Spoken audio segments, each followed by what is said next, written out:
Good morning, afternoon, and evening to everyone who is joining us for the English rebroadcast of Area Cup number 77. My name is Nine-Hole Grains. I'm joined again by Magic here, the normal cast at this time of day for these wonderful Japanese events. And we are bringing you into a tournament already in progress. A ton of hot battles have already occurred in the pools round, so we move in to top 64. 192 teams in this event. And Magic, we have a little prep doc here that we put together here. There are 43 teams on this list. To say that this is a stacked event would be an understatement. Oh, for sure. So many players. I think the way that you put it is about the way that we should frame this. If we were to tell someone, oh, I don't know if Kyo is going to make it out of pools, and say it with a straight face, you look at us like we were absolutely insane. But that is the level of quality of play of the players in this event. And already so many, like a good chunk of them have gotten knocked out. There are some players on this list that did not make it through. But we're going to be jumping right in here. And Nine, do you want to give us a brief rundown to these teams? Yeah. I mean, this is a match that you probably could have slated for grand finals in most other tournaments here. On one side, we have IGZ, which features the protagonist himself, Melon, Hyun from Libilant Calamari, Ryukun, the very first person to hit 3K. And on the other side, we have Kua Udo, who features, only the MVP from the last event, Lapis himself. So this should be a hot battle from the get-go. The other important player that we're going to be seeing on this E-Leader is going to be Pion, which is a name that many a Western player has taken note of, and their charger is absolutely terrifying. Going to be taking shots at Lapis there in the Booyah Bomb, and they're going to be able to probably get this cap. The Wavebreaker going to send him forward. This Tetra Duel is not going to be able to make it quite through yet. But already you're seeing how scrappy these teams are and how powerful these specials can be if they are placed correctly in every single time it seems like they are. It's interesting to note here that it is going to be two juniors coming out here from IGZ. So we know exactly what they're doing is Milk Rape, another legendary charger. Hits two incredible shots, unbelievable. Single-handedly ripping this game back into the favor of Kua Udo here, but going with a team comp like this is so interesting because, again, yes, you've got the bubble and the bombs, and once your last hit Jeopard activates, you're going to have a really, really difficult time being outscaled, but it is going to be tricky to get in, especially because there is a Flingza roller at the ready. It's going to make it that much more difficult for them to deal with the missiles as they do come in.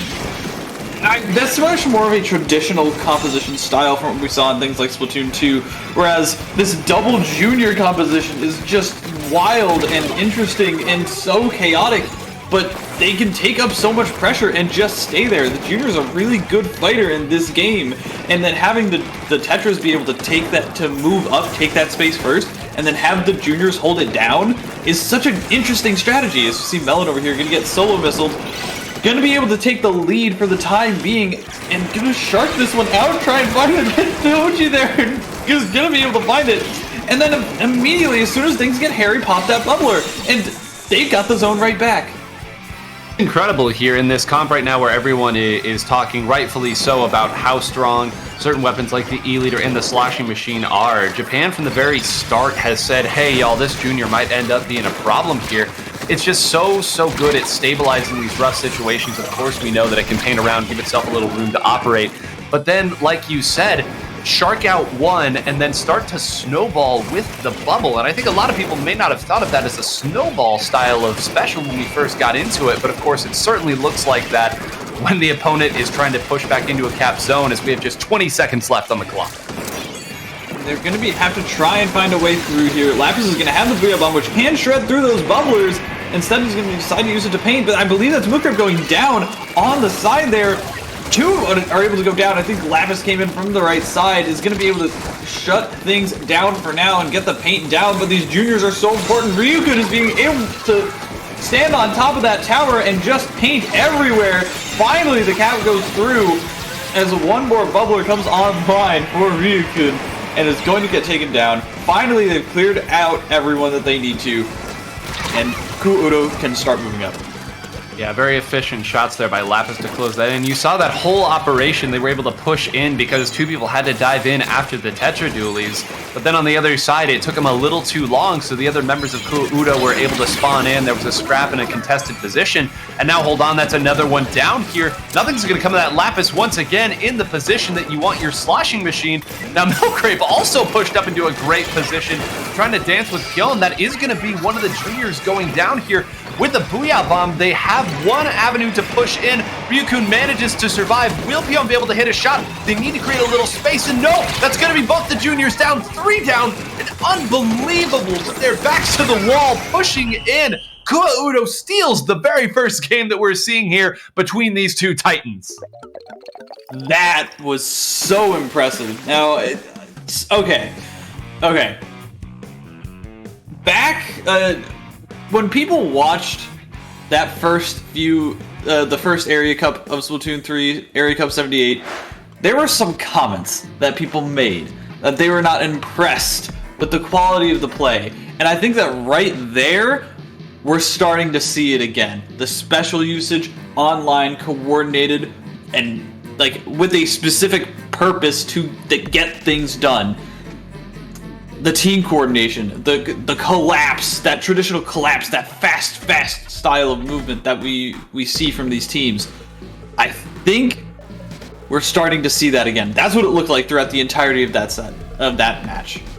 Yeah, there's a ton to be said about, these players haven't figured out their win conditions yet, in the sense that they, as good as they are at the game, are also still figuring it out here. And it's important to note that so much of Splatoon is about efficient movement, and I don't mean that in the sense of you can hit the squid bag button a billion times as you try to move through here. It's just as soon as you hit your 3 shots, if you're playing a splatter shot, you immediately move to where you need to go next. And it's not a matter of waiting, it's a matter of simply knowing that's where you're expected to be, getting there quickly. It's all about timing.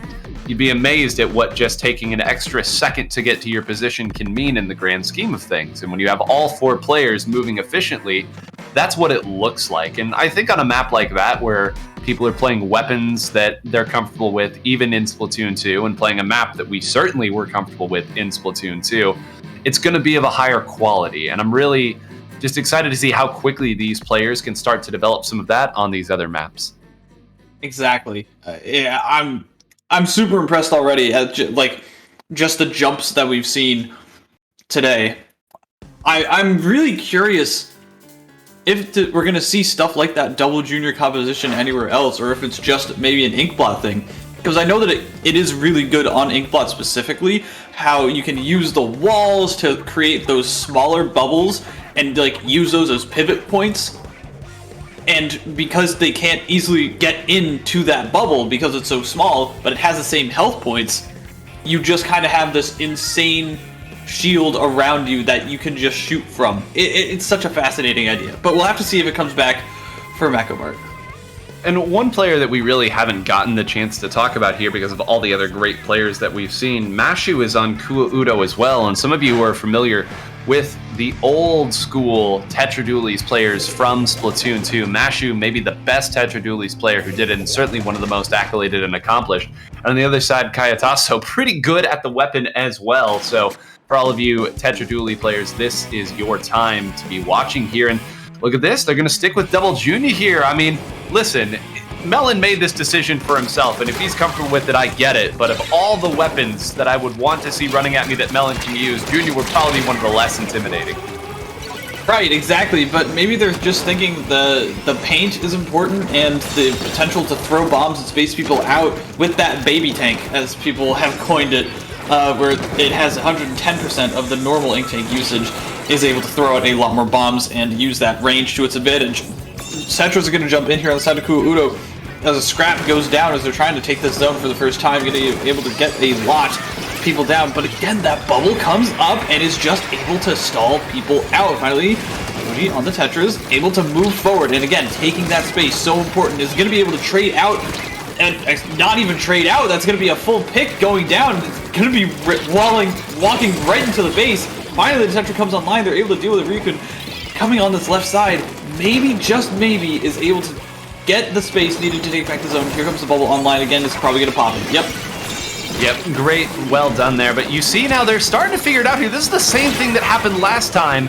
You saw that they threw a Booyah Bomb or at least some sort of covering fire at that bubble to force Ryukun there. And then they simply had Mashu on the Tetris run straight forward into it and say, hey, you're a junior, like deal with my superior main weapon here. So they've got an idea and an identity figured out of how they want to push back those. The issue here is that there's so much sustainability and so much flexibility out of that bubble that if you don't immediately get the junior, it's a very, very risky dive to try to make, even with Tetris as strong as Mashu. But, oh, it's such a good pick. That Eater is going to be standing a little too close to the sun as Melon is going to collapse on it. Maybe they can, if Pion can survive here, Mashu ends up going down, so important, and Pion stays alive even after getting chased down by those missiles and lands a clean shot onto the laser roller. And that's going to be most of the paint on the side of Kuudo down. Maybe, just maybe, this Eater can stay alive. It's not looking good. Melon is the person that you're going to have to face down. The bubbler comes out and is not going to end up saving their lives. But it is still looking dicey for Kuudo. They need to find some sort of stabilizing force, but Mashu on these Tetras is going to try and do it, and is going to find the pick to get them the zone cap. Yeah, great work there again. Mashu has just been living on the opposing box there. I mean, of course, it's where you want to attack, regardless of the weapon that you or your opponents have here, but when you're able to do it with that sort of frequency, it's a big, big deal. Lapis trading with the E-leader there in a weird sort of scenario here. This is where the pushes always come from. The bubble coming in, this is where they try to get their jumps. Where is Mashu? Where's the pressure on this? Are they going to get in for free unchallenged? They are, and it's going to be a take back on the zone. So for all of you watching at home, you can kind of already see what the emerging pattern here is. Whenever they get a junior up onto their own box there, they get the bubble down, it's uncontestable, and it takes the zone pretty much single-handedly. They don't have the paint to get over it. If Mashu is up, they attack the bubble, and the position falls. It's been that simple so far, but getting to that specific rock, paper, scissors scenario is so, so difficult. They have to keep track of so many things. Right, and that's the issue, right? When you have to keep track of so many things, you start having to play a little, like, you can't keep track of everything, and you have to give something up. You have to not remember something. You have to lose sight of one of the opponents, and it's so hard to play smart while you're still trying to make plays. And that's the crux here, is can they keep their mind at the pace of their fingers? And it seems like Kuudo had the opportunity there, had a very good opportunity, but was not able to find it. Pion is going to be standing super far up with this E-leader. Mashu tries to take care of business, is not going to be able to make space for Lapis, who's waiting in the wings in that top corner. The quick respawn is going to be very helpful for it, but they've only got one chance. Yeah, Udon Man is going to have a real difficult time. Great job, though, reading where the roll was going to be coming in from. That's actually both of the bubbles already out here. Yeah, there's some more paint. Can Lapis manage to clutch? It's going to be a 1v3 and actually is able to take the zone. The only person left alive on the map who could. And Lapis is, it's not a great look, but they have an opportunity here because of Lapis's solo play there. Udon Man is going to come in. Mashu here trying to push in. They're stacking up on this left side with Lapis going down at the big special. They're not going to have both juniors are still up on the map. They're certainly not going to be able to outscale or paint over here. Milk Crate forced all the way back. They're going to try to make a play here, but it's not going to be enough. You're not going to paint over two juniors there. So, I mean, we knew we wanted to see a good long set between these two, and they've already traded blows here. And in Magic, we're already starting to see the set play come in from these teams. They know how they want to attack the map. They know what they have to do to beat what their opponent's trying to do. And so often in those scenarios, it's all about the stability. Exactly. And that is what the bubbler provides. Is literally, like, when you think about it, the Japanese style of play, when compared to the West, is so much more focused on controlling areas that, like looking back in hindsight, of course this was going to be an emergent strategy where bubbler is going to be that choice where they can literally just stand there and say, this is my ground, good luck getting in. Because even when those Tetras can dive into the bubbler, they still can dance, like the junior can dance around the beacon, because that's part of the bubbler. It takes shots. It like you can use that as kind of a cover.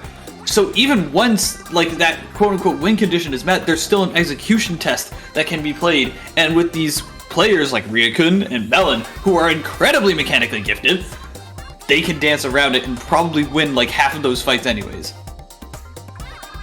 Well, here we go. Mincemeat Metalworks now, and will we still see the Double Junior come out? You know, everything that we've talked about thus far and all of our analysis has been predicated on why you would end up running Double Junior. Again, the consistency, what the bubble's able to do, how difficult it is to challenge this weapon that can paint. I mean, so much of what we saw in Endgame Splatoon 2 would be, you know, players simply kind of turreting, as you pointed out, near zone. And, you know, the job of the Slayer would be, okay, go ahead and take down whoever's painting zone. Now you can't really do that without a full-on commitment. And that's one of the reasons why the Tetras have become so powerful, or at the very least so popular, compared to where they were in Splatoon 2. And it is it is kind of a fine matchup to watch develop as time goes on. I'm sure that slowly but surely here in North America and in Europe, we'll see more Tetra players come back out. I know that weapon was seen as, this weapon is insane. And then people were like, Reef Slider. And now suddenly, wait a minute, this is insane. And the loop always comes back around eventually. It's just such a good main weapon. I mean, you can fire while moving like no other weapon can. We are going to see an important switch, though, on the side of IGZ, and that is with the Splatana Stamper out from, I believe that's Kayotaso. Yep, and Kayotaso. That is fascinating. And Ryukun has switched over as well here to a missile farming Flingza roller. So, you know, we knew that Ryukun was going to be a true flex, but this was actually the weapon that Kayotaso had the most play time in, at least in some of these high-level scrims. So, I mean, if you're going to break it out, now is a great time to do it. Certainly a strong weapon, great for displacement, great for taking on the opponent, and great for doing exactly that. If you can read where those dualies are coming from here and get your charge up, that's going to take it cleanly for them. That's actually a 3-down situation. This is the first real good look we've gotten at a true lockout phase here on Mincemeat Metalworks at this level. With the very last frame that shot could have been hit. Unbelievable. That's insane. But the power of the Splatana Stamper is good, and it can do a lot of stuff like this that we've been seeing, and can apparently get out of crazy situations with a Reef Slider by just zip casting away. Might be able to stay alive here. At least gets the trade onto Lapis. But when you have a laser staring you down, it's so much harder to make those moves and those options that you have with Stamper work. And Milkrape is going to be the key component in keeping that player down. Yeah, we knew as soon as we saw this map, and certainly in Claim Blitz, but here in Zones as well, like, we were like, oh man, E-Leader's just gonna wreck this map, right? Surely there's not much that can be done to challenge it once it gets set up in the spot that it wants. And when we say that, we don't mean there's absolutely nothing you can do. We just mean you're gonna have to commit a lot to get anything done. And sure enough, we've seen Milkrape make big play after big play, and Pyeon going down there was what really broke down the walls and allowed Kuaudo to move in the fashion that they've done. Finally, now we're going to see Mashu get that pick very cleanly here. 2 down, and the spot that they've moved to means that Melon is not going to be able to get to the zone, even with that bubble. Action, wait, what? Wait, Melon was behind the action there? What? Literally how? I have no idea. He popped up out of nowhere, and it was able to paint and get the zone cap at the very least. Gonna be able to keep them in the game for now, as an insane shot comes out from Pyeon, and the Zipcaster is going to try and go and make a move. Not going to have too much time left on it, but is at least able to take out Udon flings a roller. Yeah. Right. Flings a roller down. Can we talk about how, that's the most Melon thing I've ever seen. We say, all right, they've all pushed up in the spot that Melon wants to go to, which surely means Melon won't go there. And then Melon pops up as we're watching the perspective of another player. And make no mistake there, that was the play that allowed them to come back in. There was probably a little bit more off screen that we didn't really get to see that was done in coordination with that.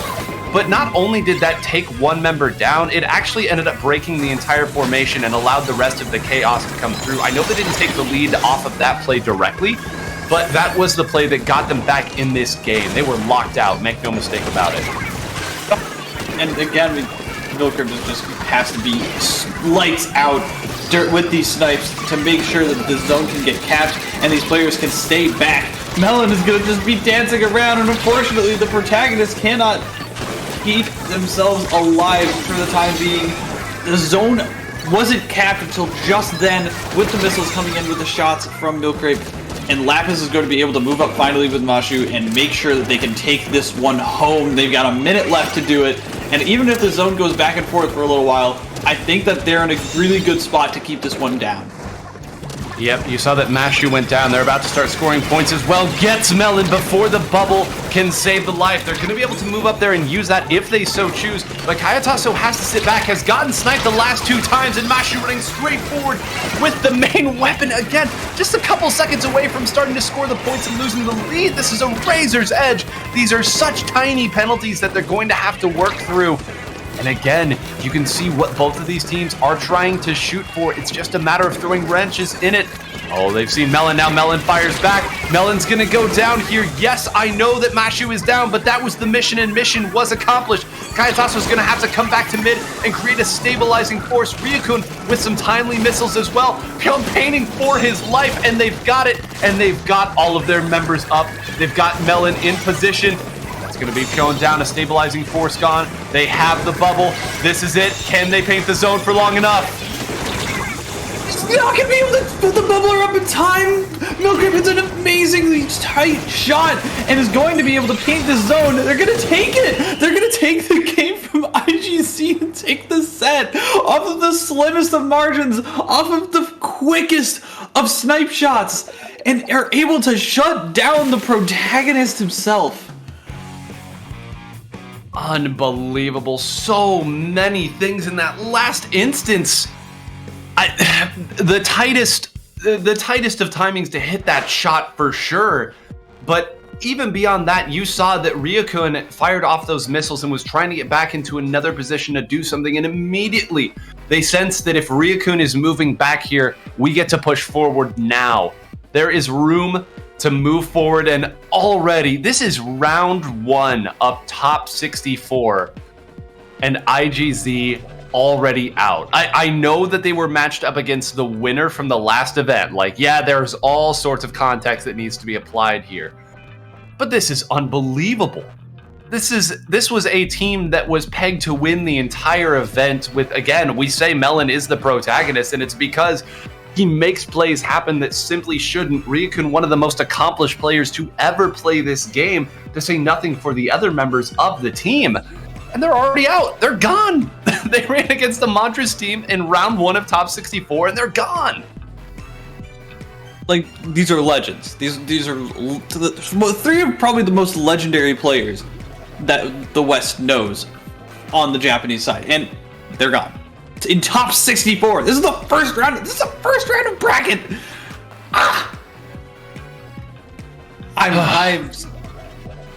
This is going to be a very good tournament. I'm floored already.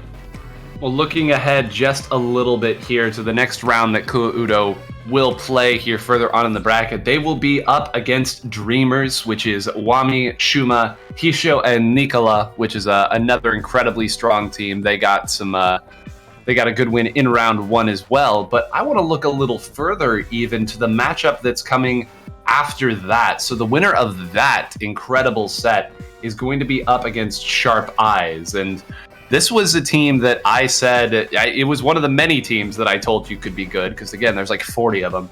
But that's Saihara Shiominto, the Blaster, who not only got top 4 last time in Area Cup 76, but also won Tower Control Cup.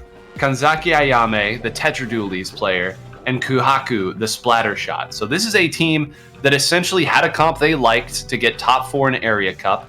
A couple players subbed out, and they got arguably better players in. So they haven't lost a game yet in this tournament, and they're already marching onward in the bracket. So that'll be a great matchup when it finally does happen. Elsewhere in the bracket, they still haven't fixed the website, so I can't tell you what's happening on the B side of the bracket. On the C side of the bracket, let me try to dig through here. This is not the easiest website to navigate, folks. I'll be frank with you. All Remove has won their earlier matchup. Gale, which is a team that features the legendary Atabaru, is waiting for a matchup in top 32.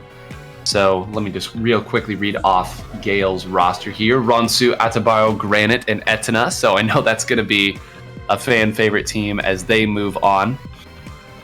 And then Busta at the top, Team Buzz, they knocked out a really strong team to get here. Mansukino, Meari, Masu, and Shin. So a lot of great Splatoon left to be played, and we will wait and get into the next round as quickly as we can. We are following the Japanese broadcast this time, so we will find out who we are watching just as soon as you all find out who we are watching. So we do appreciate your patience. A great big ocean and language barrier separating us from the people that we're working with here. But we do appreciate all of the work that everyone has put into this. And I mean everyone, including Iki, who is the warrior today, diving into a massive Discord of incredibly chaotic proportions from what it sounds like. Thank you. Because we would not be able to do as much as we have without the wonderful folks at IPL who are working behind the scenes, so we appreciate it.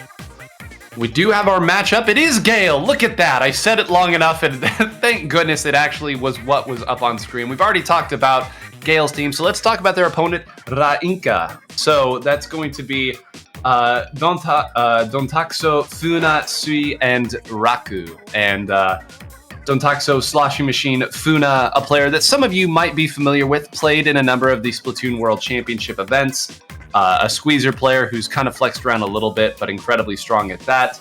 Sui on Splattershot, and Raku playing that flex role here. So we're going to learn a lot about what these comps are going to be running as we move to, oh my goodness, Undertow Spillway. You want chaos, folks? Here you've got it. Undertow Spillway Splat Zones. Baby, and we are going to see the double sloshing machine to make sure that people literally just cannot sit on that glass area, because if I remember correctly, that has not been patched. But we are also going to see the ink brush come out on this blue team here. That's going to be a really interesting pick. Etna already diving in with this weapon. Etna has brought this out on the biggest of stages before here, and you know, I'm a big believer in this weapon. I remember at the very, very start of the game, I thought, yeah, this kit could be interesting, but seeing it and how quickly it puts out whales and bombs, I think, is that much more difficult, especially on a narrow map like this. They're running 2 Killer Whale 5.1s, meaning they're going to be able to know not only where the opponent is coming from, but use a bit of displacement to try to take them back. That's a full wipe. I know that they gave up some points at the start, but they've got a pretty decent chunk of control to show for it. They're going to have to deal with the reflux, though, and that reflux can be a major problem if they're not going to be like moving around the way that they want to. Bubbler comes out on the zone, and the slosh machines looks like they're trying to make a move on this right side, push out these members of Gale, and it looks like they're able to at least push this Splatling back, maybe just a little bit, and especially with those missiles that are coming out from that reflex, that missile, like, not a spam per se, but that displacement's going to be so key to make sure that Splatling cannot get set down. Yeah, but again, moving the opponents just off by themselves, when you can't get crossfire on a machine, it's just going to be so difficult to reliably get an outcome that you can build off of. And that's kind of the, I won't say that it's the understated part of the machine here. We all know what this thing is capable of, but when you need crossfire to reliably get rid of a weapon without trading with it, that means that that weapon is probably fine to take any fight that it wants, as this junior goes all the way in, Granite very wisely moving away and managing to survive there. So now that we saw both sides get one legit lockout phase, they weren't able to get a ton of points off of it. We're going to continue to trade back and forth here. Just 10 more seconds here. Already, Atabaru has moved up in a great spot. There's not going to be any pressure coming in from this side as long as he is here. They're going to try to missile him out there. Still waiting on the glass. Granite firing that way as well for a little crossfire. They will take the lead. Can they get more? Once in a great position, needs to find this pick. Not able to so cleanly, but we finally have some legit scoring on the board, Magic. Yeah, which is funny, right? Because when you think of Splat Zones, you don't think of 65 as a legit score, but on this map mode in particular, it's actually pretty strong, and you're going to have to work to make sure that they can maintain this, and work they are doing. Look at this Junior's movement. Holy cow. Able to find 2, and again, Sui is going to be on this. Sui is going to be able to find a similar position to what Atabaro was able to find, and going to make sure that there is just simply not an entryway on the map here. Going to be able to try and take down the Splatling. Gets 2 shots, is able to find the 3rd. Finally lands that direct as the Booyah Bomb comes online. That needs to get sent onto the zone now. There's 2 minutes left, but they need to make sure that they can at least cap or stall so that that timer does not tick down as much as it needs to, but that Fizzy Bomb is able to bring it back, and it looks like this is not going to go too well for Gale. Atabaro needs to find this, is not able to, taken off on the back. That is a wipeout. You can see it, folks, a wipeout with 5 seconds, and I mean, what incredible bravery there by Sui to hold that position as Granite was moving up. That's that horrible spot where you're trying to identify, okay, where do I attack from here, right? Do I send everybody here on this sloshing machine that wants me to do exactly that? That sloshing machine is waiting for people to dive after it so that it can get a trade, maybe even take out both. Or do I trust that Granite on the Splatling is going to be able to take it out? Because we're running out of time here, and Sui was able to take out Granite, which meant that everybody else who moved in was going to have to dive at those 2 sloshing machines, or I guess it would have been 1 sloshing machine at that point, without a lot of range support. We talked so much earlier on in that match about why that's not a great thing to do against something like a sloshing machine. And y'all, there is a reason why double sloshing machine is still as strong as it is. We're experimenting with a lot of different things. We're trying new parts out, but it didn't get any worse, I'll tell you that.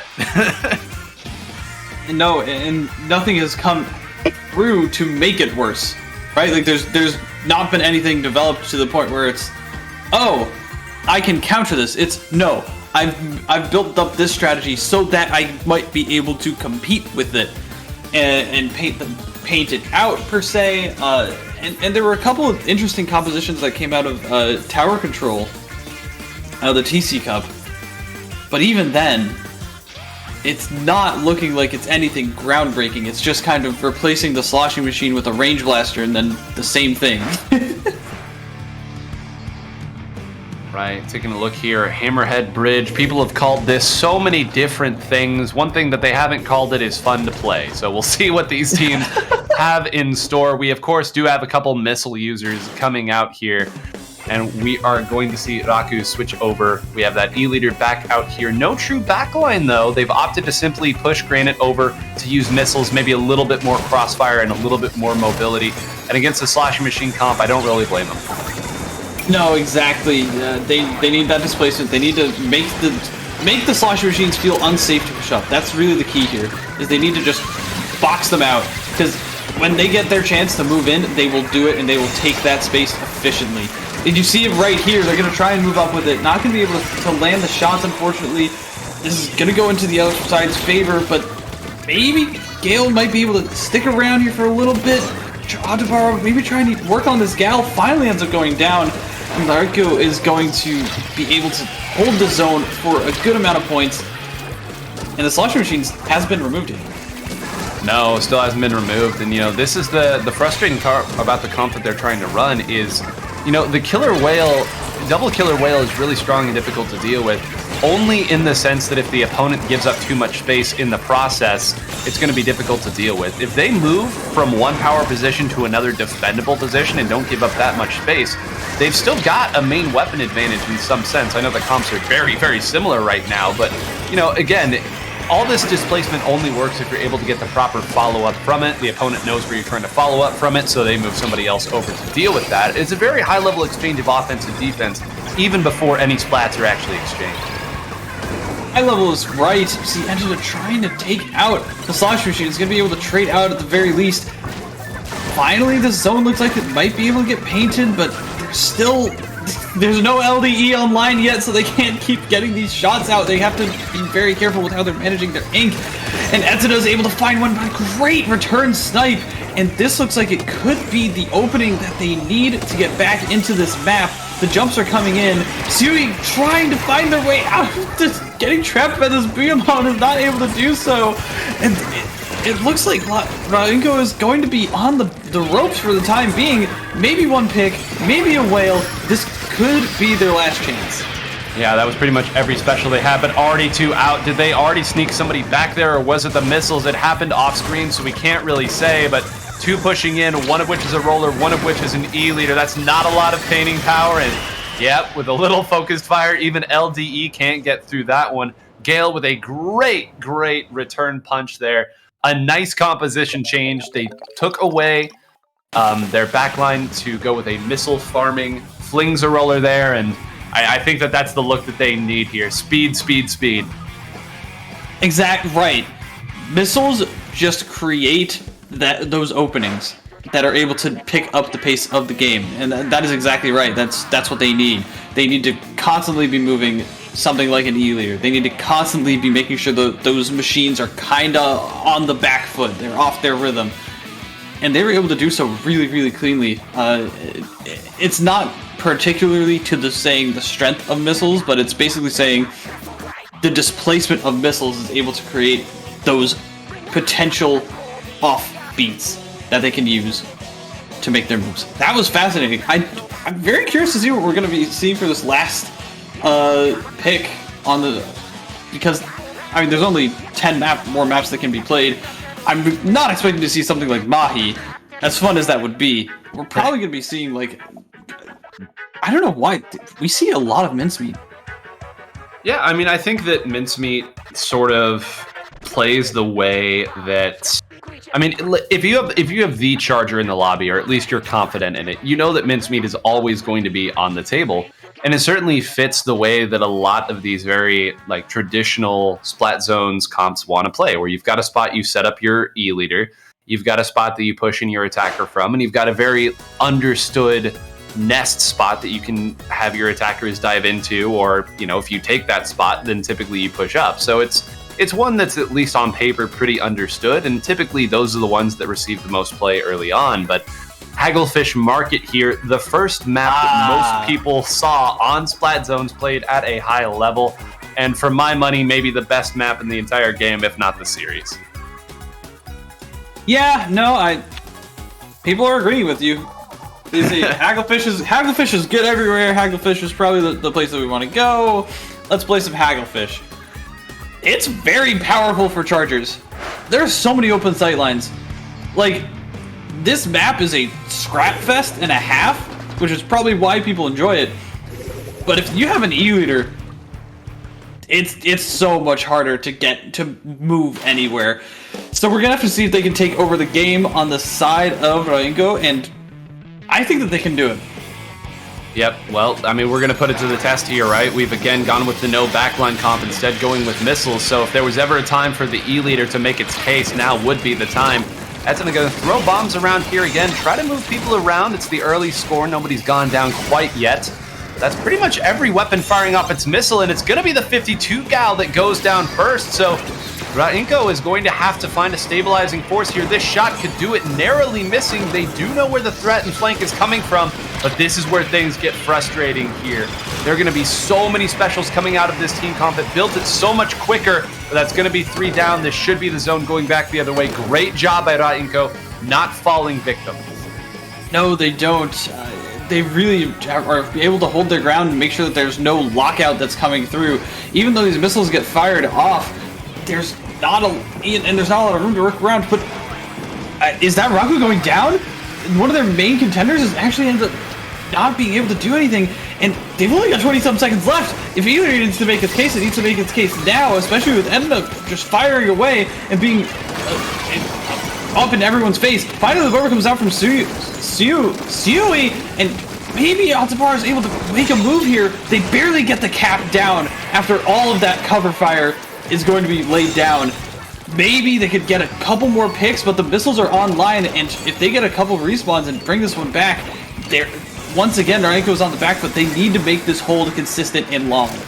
Yeah, I was about to have to eat my hat there. I thought they had 3 down, and I think they did have 3 down, but with the timing of the jumps and who was left and who was respawning there, it was still solid control for Gale. So Now this is where it gets a little tricky for Gale, because yeah, they've got some specials that are going to be able to displace, but again, what's the follow-up there? Edna having to jump around is going to mean that his position is going to be given up here.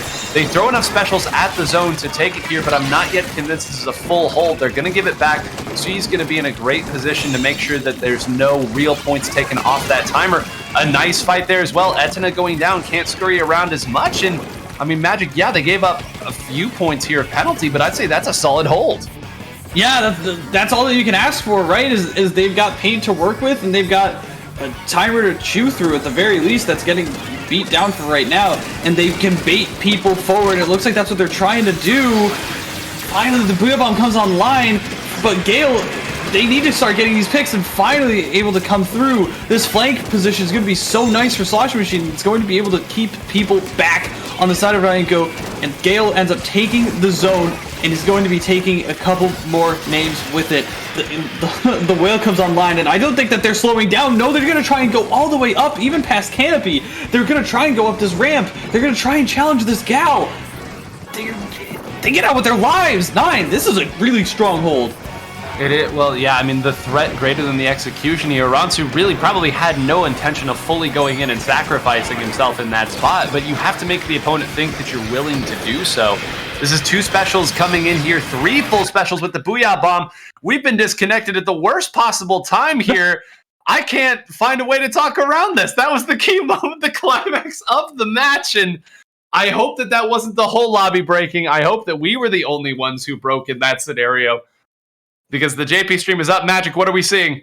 No. They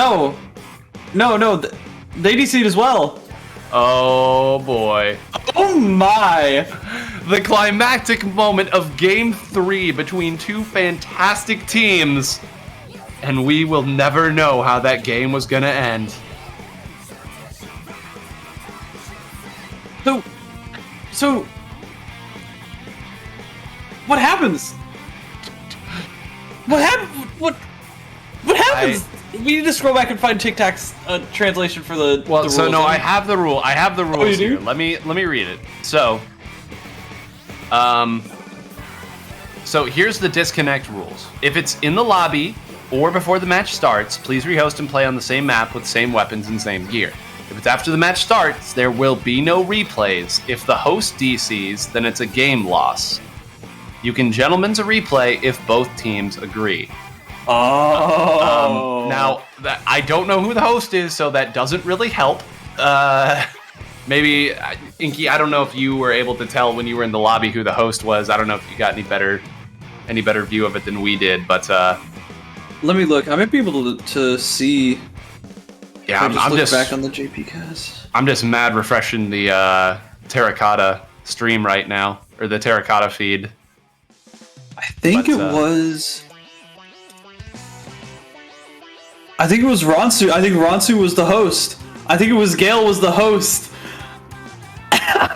Well, let's see. It did give room for a gentleman's, and it was the very end of the game here. So we will, as soon as we know, we will tell you, because we are also very, very intrigued by the way that match was going.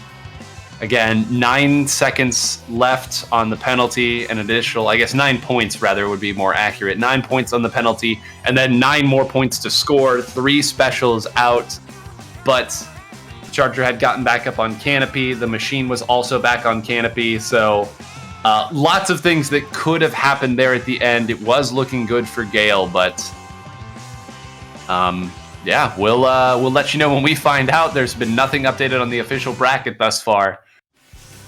Woo! Man, it is getting weird here in Area Cup 77. That rarely ever happens, right? Like, that... In all of the matches that we've casted in the past 5 months, I think that's the first time that's happened. Right? Yeah. I mean, we've had maybe one person DC once, I would say, but typically these go very, very smoothly, even with an ocean separating us. Right. Yeah, this is, I think, the first time, which is why we're so stuck for words for the time being here. We really don't run into this very often, and I wager that these players aren't used to it either. Exactly. Like that's my thing. This isn't normal. They've got to be either frazzled or confused or like trying to figure out like maybe somebody's power went out because it didn't seem like anything was like wrong right up until that moment. So something must have happened. Like maybe somebody's switch overheated. Like this is stuff that happens all the time in tournaments that like I look over, that I hear about, that I play in. It very well could have happened here, even on the biggest stage, even to the best players. Like, we don't know what caused this, and unless Tic Tac somehow apparates, I don't know if we will. I would not put money on that, given how busy the man is, but we will see. As we, I guess, stall and wait for our next match, I can tell you, in the A side of the bracket here, and no difference here between A, B, C, and D. When I say A bracket, I simply mean that's how they've designated the 4 equally skilled sides of the bracket. We talked about Sharp Eyes and Kua Udo, who will be matching up. Kua Udo did get the win over Dreamers, but on the bottom half of that bracket is Team Daphne, and I bring this team up because there are some people who were very angry at their placing in the last event. Team Daphne consists of the members of Alphager from the last event, if you are kind of collecting a bingo sheet and want to watch all of these. Kurokuro, Clix, Ben Ace, and the god himself, Shelton. So that is a monstrous team. We said that last time, and they went out in round 2, so, you know, Japan gonna Japan. But they have moved on so far. They got a 2-0 victory versus BG, and a 2-0 victory over H2CO3.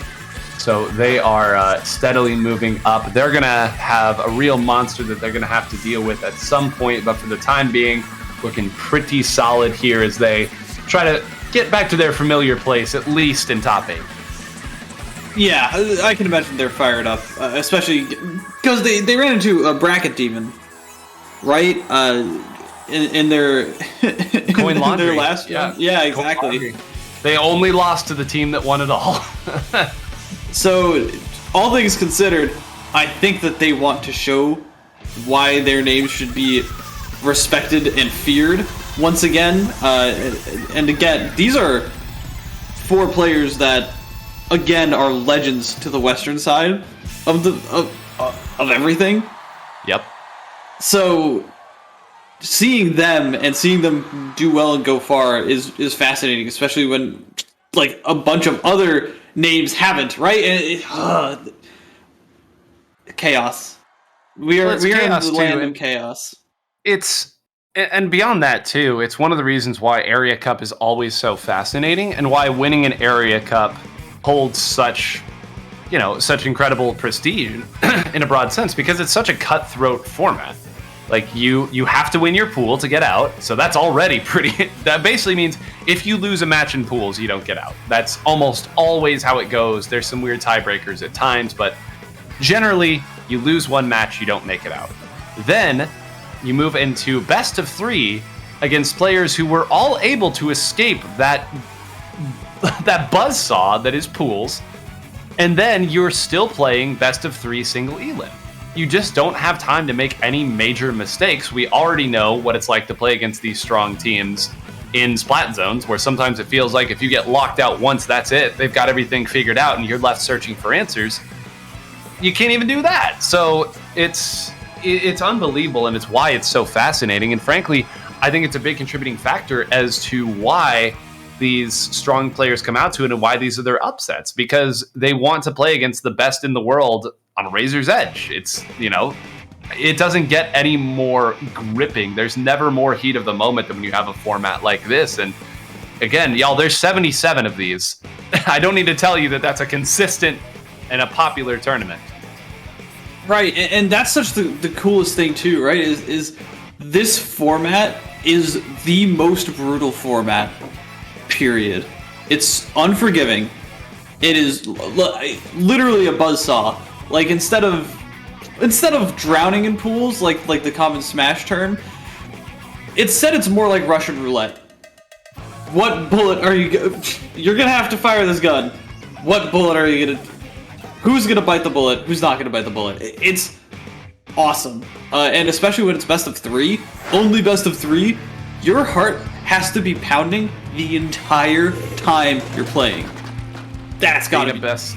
Oh. It has to be, and folks, we are jumping back in. Speaking of best of 3, we got a replay of Game 3. We don't know what the ruling process was or how we got here, and frankly, we don't care because we get to see these two teams actually finish thing up. If you are just joining us, Gale and Rainko had 2 incredible games 1 and 2. Game 3, right at the climactic moment, the lobby broke. So by the DC rules here, who knows what, again, was the reasoning for this decision, but we get to see these two teams finish off a set, and frankly, that's the way it should be.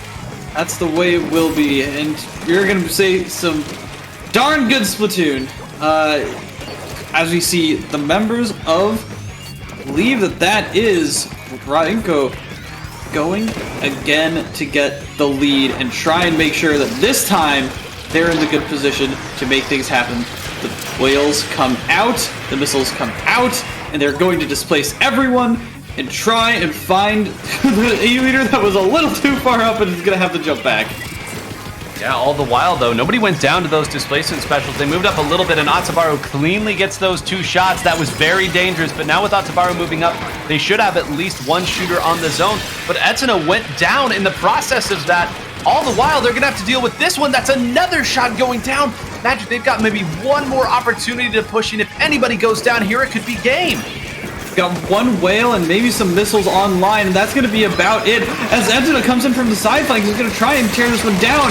The Booyah Bomb comes in to try and tear the bubbler down, but it's not going to be enough.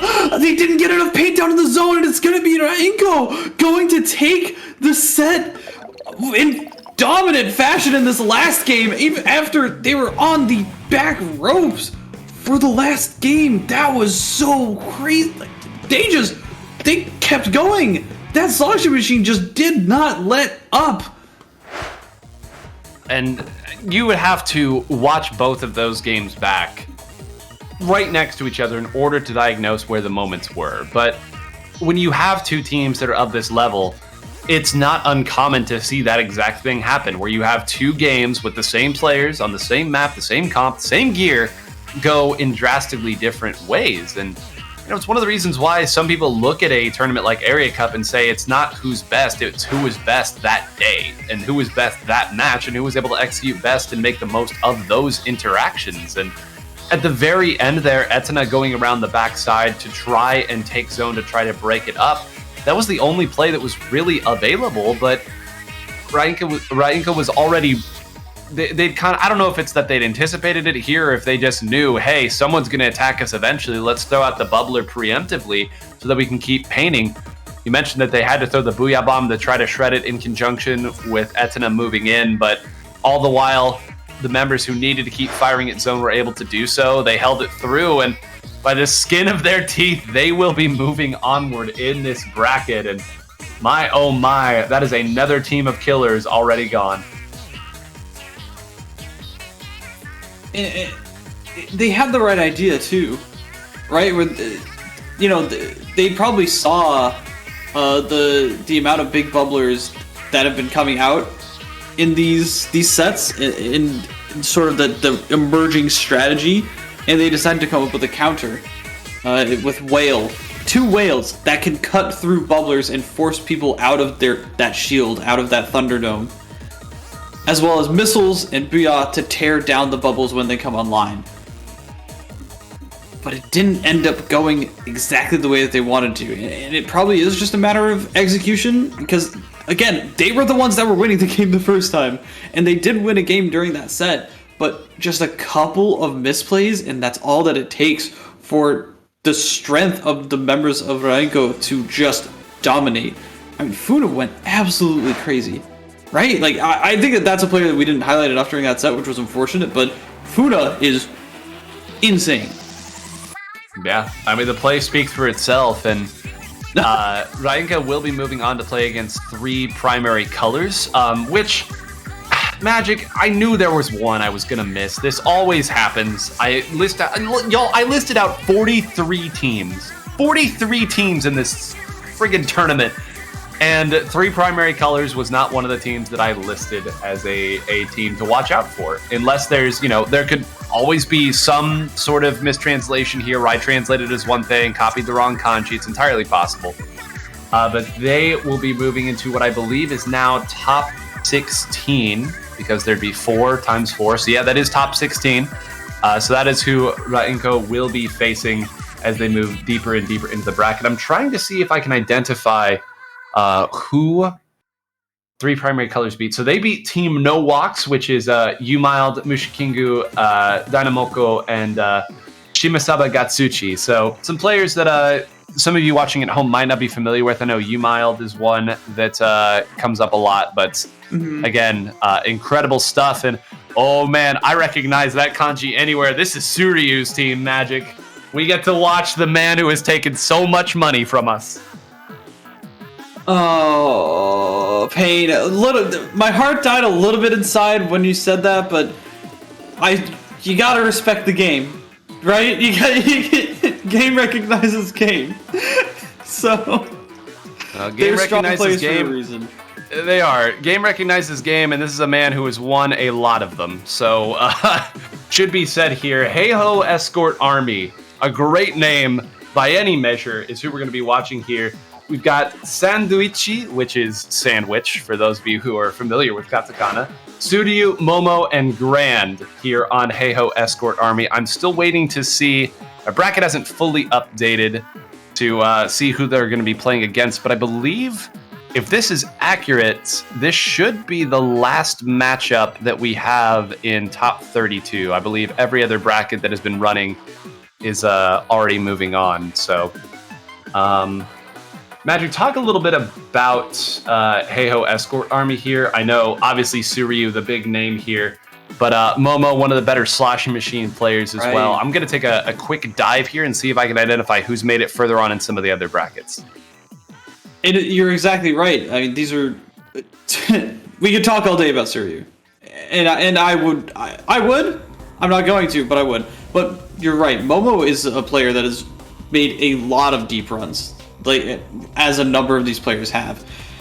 With the shuffling of the area cups, I mean, eventually you're going to find your way onto a group of people that is going to make a deep run. And as long as you're a part of that, as long as you can grab on for dear life, and then you can show up while you're being taken to the top, that's all you need to make a name for yourself in these tournaments, is what it seems like. If you can just hit your shots, do what you need to do. Momo was one of those players that will just show up. Really, is what it looks like. Is that clicks? Wait a minute. Wait. Is this? This is unbelievable. We get to watch Heiho Escort Army, Suryu, the monster, going up against the team that we told you earlier was going to be terrifying to run into. Oh my gosh, I can't believe we're seeing this. This is Detonator versus Heiho Escort Army here. There's Shelton. There's Clicks. Chikatan. This is grand finals in any other tournament. Holy crap. So we got Chikatan. We've got Ben-Ace. Yep. Right? We got Ben-Ace, we got Shelton, we got we got everybody here. And my mistake, this is not Detonator actually. I forgot that a couple of these players are on Detonator.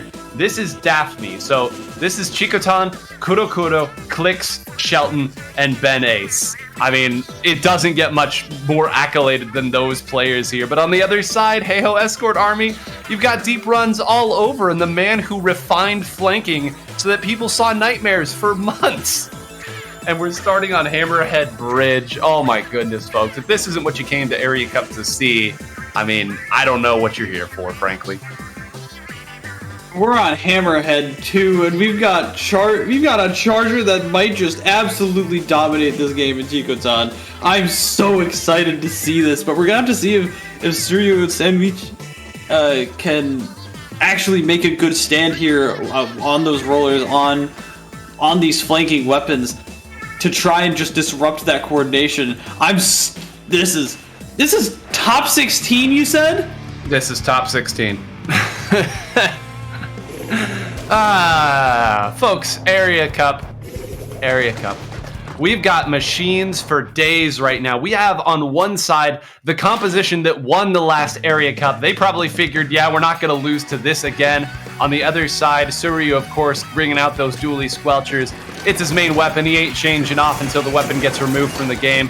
And some missiles here. So you've got a classic displacement and flank versus the comp that many people believe to be the strongest in the game right now. And they're gonna be able to make that statement known if they can land the shots. Unfortunately, trying to make a move there, and Chikutan ends up going down to that Booyah Bomb. Probably got pressured from the other side. I think alongside the shots from that Dually Squelchers, it must have been.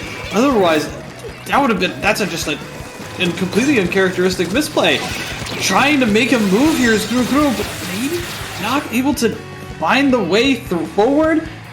Finally pushing players back, and Clix is going to stand up here on this high ground to try and make a stand. I don't know. This is so scrappy. No, they went forward and immediately rushed up, and true to his name, Suryu found a flank on that left side to put some crossfire in. And I want to point out that Momo was very wisely waiting and sharking up there with that machine to try to get any crossfire that was possible. Suryu takes a dive maybe a little too far in the process, though, so everything that we just said kind of goes the other way. Very thin margin of error. And look at this, they're already immediately painting where Suryu came from, and sure enough, there's Suryu saying, you knew I was going to be here. What of it? I mean, hey, if they can start predicting these patterns, that's all that they need to do, right? And as Suryu, again, staying on that far left side, trying to use that as the pivot point. Unfortunately, I believe that one ends up going down in the crossfire of that, and they were able to lock down the area and make sure that anyone who dropped down was taken care of. And that Suryu ends up going down as well, getting caught out on the snipe there, probably hit by a couple stray machine shots. Chikutan's gonna try and move up with that laser, pointing it towards this Flingza before they can get the missiles out. Not gonna be able to do so. There's one opportunity for the members of Hi-Ho Escort Academy to get back into this match, and it seems like they're able to put down the paint to do it. Barely, just barely, unless one player has something to say about it. No, it's not gonna be able to. Incredible stuff from Momo to make sure that they can get this game back into their favor. I mean, Momo got a true 1v1 with a machine with like 1 HP left, and then was able to follow up on the Junior, which, make no mistake, would have outpainted everything that was left on the map. A game-saving play. But this is the one part that we haven't seen yet. Suryu on the right side, and the double machine throwing up subs as it's going to continue to do here. What can they do on the lockout? Did Suryu give away his position? May have indeed, and yep, somebody dove right on top. Are they able to rotate over? Oh, that's not just somebody, that's everybody diving here on this left side. They know this is where the push is coming from. That's 2 Booyah Bombs thrown in, a lot of specials. Suryu is going to be able to roll away. That's going to be all of their members up, and everyone's still stuck on that side. Clix diving in with that Junior to try to paint. LDE certainly activated. Can they paint long enough? They can, just barely. 2 go down. But Magic, they've saved the game for the time being. What a devastating lockout phase, though, to bring it to just 1 point separating these two.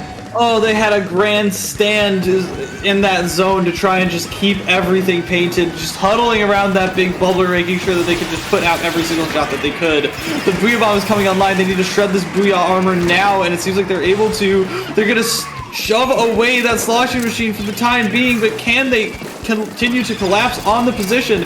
It seems like they're able to start moving forward. The Wavebreaker comes out, which is going to start revealing positions, but one ends up going down on the side of Daphne. It's so tight, but they need to find one more pick. They need to find the paint on this zone, but it seems like they don't have the space. They're going to get collapsed on. Suryu from the other side is able to crossfire, and it's just Chikutan left standing for the time being. That was so clean, how they duck and covered after everything that was thrown at them. And in that moment, too, I want to point out that there were so many situations where Magic, you and I would have stopped what we were doing and tried to paint the zone for fear of losing it. Instead, they continued their crossfire and they continued attacking the opponent, knowing that if they got those picks, that was it. That was the game. And you know, I'm sure there's some other calculations, or they just intuitively, from all the games that they've played, understand how much paint their Flingza can put out and how much they could really let that zone go down. But the way that they attacked the opponent there, even in that moment, we saw in the first portion of that game, When Clix got that bubble up and put it up, he was able to take the zone single-handedly. That time they had the crossfire ready early on. They had enough pressure, and they just kept fighting and pushing the opponent back so that there was no room for Daphne to stay there long enough to take that zone. And credit does need to be given there to the Flings a Roller, knowing and hey, I'm just going to keep painting. Y'all go win the game for me. I know my role here. And the way you talked about it very early on in that game, the way that they were using Suryu on the right side to bait out a couple attacks here, push people to the left and right, rotate away. We talked a lot about it from the context of where the Tetra Dualies will die and survive, and the Dualie Squelchers almost provide a slightly different flavor of that same premise. They're still very difficult to get rid of, but it's not a weapon that's trying to dive. It's trying to poke, throw bombs, and get you to pursue them so that the other members can rotate over, and that's exactly what it looks like, and clearly it works against the best players in the world. Right, as a Tetra will try and skate around you, this Dualie Squelcher will try and maintain their distance, right? Whereas a Tetra will try and close the gap or turn you around. The Dualie Squelcher is going to try and keep you, stiff arm you, keep you at an arm's length, and shift side to side, and then disrupt you that way.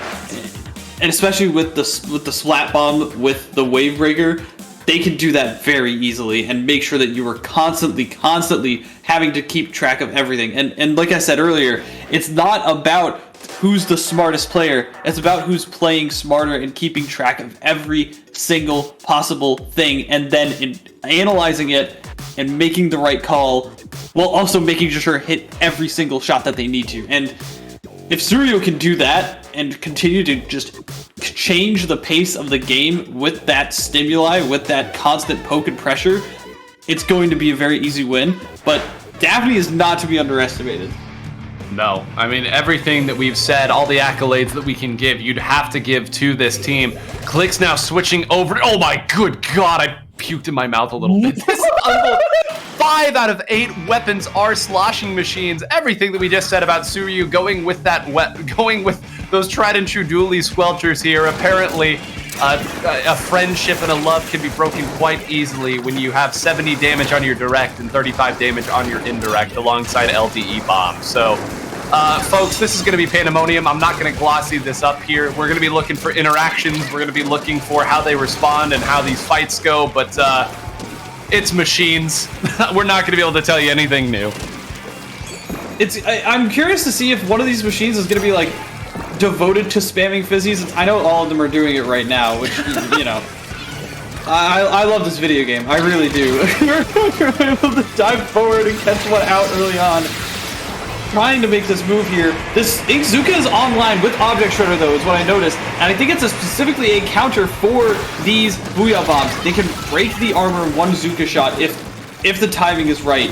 But it seems like they're not able to get the timing right at all. They end up going down while in the middle of that Zuka, and one more ends up going down. And this is Triple Machine just taking over the game. Is this what you wanted, Nogami? Are you listening? Why have you done this? They push 2 of them back. Hold on. They have a chance here. They need to keep firing. They've done it with 1 point left. We finally get to see their lockout and the 2 machines of their own. A very, very crafty attempt there was made by Suryu, who was waiting in that position. They finally got enough crossfire that the other 2 machines decided to back up. And on paper here, they should at least have more paint, given that they have a shooter and they have an E-leader. But now, how do you hold against this comp? Triple Machine, you know the Booyah Bombs are coming in and all the fizzies in the world. They've held it thus far here. Gilbert is 50. Keep an eye, everybody. It's not going to take too much more time for these points to really start ticking off. That's another one down, another machine down now. 3 down. Magic, they've got, what, 1.5 more chances, maybe? And they're in the power positions now. Like, there are going to be fizzy bombs to try and displace them, but like they can't do that all by themselves, especially now that they have the E-leader that's going to be pinning everyone down. Missiles come online, and that's going to be the try and key displacement to make sure that E-leader isn't going to shoot them down when necessary. Booyah Bomb comes on, and from both sides, and it's looking like maybe they won the fight. Yes, they did. A couple of fights ended up going Daphne's way right at the end as those Booyah Bombs came in, and that was it. That's all that they needed. We're going to game 3. What is this game? God. I mean, when one push goes 99 points and the other one goes 100 points, there's not much more we really need to tell you, right? Yeah. They got enough crossfire and they used the specials and their superior painting to be able to take what was just a slight pushback of the two machines into a cap. And then from there, it came their turn to activate their own LDE and hold back the opponent from that perspective, use the right attacks. And as soon as they didn't get an immediate follow-up on those missiles, you kind of got the sense that they weren't going to be able to take the zone. There was just going to be there wasn't enough time for them to come up with anything creative in terms of attacking from maybe far left and far right at the same time, or identifying where the opponents were with the missiles and making their push based on that. So, I mean, hey, credit the members of Daphne for being able not only to deal with that comp, but to take a push all the way to 1 and then take their only cap of the game and run it the full distance here. And I feel like we've said this a million times here, Magic, but this is just what the games look like at this level. There's simply no room for error because of what these players are capable of, especially on maps that they already have set play for. Right, exactly. Like, that's the thing, right? Is especially when you have something like a triple machine, you're kind of banging on the fact that you can get into those power positions and stay there and just have the paint behind you, that you don't need to take it back, right? Now, I will say that I was playing Machine a lot last night, and I was out painting shooters, which, crazy, hilarious, I know. Call it how you will. That's just the state of the game that we're playing. Fizzy and the main weapon of Machine actually do paint decently, but it's not the most effective, efficient, like, paint that you need to put down, like, when you're trying to take back. And that was the issue, was that they couldn't really step forward, especially when they're getting walled out by 2 machines and they have 3. I'm so glad the composition didn't win. You have to understand. I'm so glad. Yeah, it's only the double machine that won. That's certainly leagues better than triple machine, but where are we headed here for our next game? For those of you unfamiliar, game 1 is a random decision, and then at that point you get to counterpick, or I guess the loser, I should say, counterpicks. And we're going to Splat Zone's Wahoo World, so we're sticking with the Splat 2. Ooh, and baby. I would wager that we're probably not going to see triple machine on this one. I mean, hey, anything is possible. But no, Surya is probably going to be going right back to those Julie Squelchers, which is what they're comfortable on. Did ready up a little quickly, though. We're probably going to see double machine still. We're probably going to see E-Leader on the side of Chikatan. I'm curious, though, like, they have to pull out, like, maybe 1 junior on the side of Hi-Ho Escort, but I don't know who would be on. Maybe Sandwich? Yeah, there's they'll need to think through how they want to do this here. This was always a really interesting map in the sense that even when Charger was maybe not as beloved, you could still see some Chargers come out here. Part of that was Bomb Rush, and then part of it was also back in the day when you would simply build up a Ray and send your other 3 members to attack, wait for the opponent to Ray and play a little game of cat and mouse. So, of course, neither one of those really on the table in the same sense. And, you know, actually thinking on it now, this is one of the first times I think I've seen Splat Zone's Wahoo in Splatoon 3 with players of this caliber. There's a lot that's going to be learned simply by watching this set. I'm very curious. I'm very, very curious. It's going to be game 3 between some titans in this tournament to move on to the top 8 portion. Finally be done with best of 3 for the time being, if they can just make it through this last game and after a marathon of a tournament. We are going to see couple machines on both sides, but we're going to see the Tetra Dualies, which I think is actually really, really important. They're going to have that for the Engage. They're also going to switch to Vanilla Splatterscope with Respawn Punisher and Inkback, which is super important, which is going to be really nice on these tight corridors. Unfortunately, they're going to get missiled down, and this is really looking like Splatoon 2. Yeah, this is both already. Suryu immediately charging the opponent now. Wisely moving back there, setting that the attack was happening. It's Clix versus Suryu with a little crossfire. That's going to be one going down on each side. Now Suryu still attacking here on this side.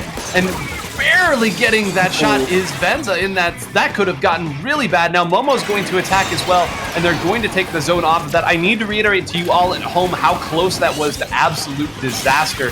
Huge shot there by Benza. The attack is still going on, and oh no, this could get really bad. They've moved up. That was 2 jumps. That's a full wipe, all at the same time as well. Momo's already pushed up. Suryu's already pushed up here, and this is going from bad to worse in a hurry.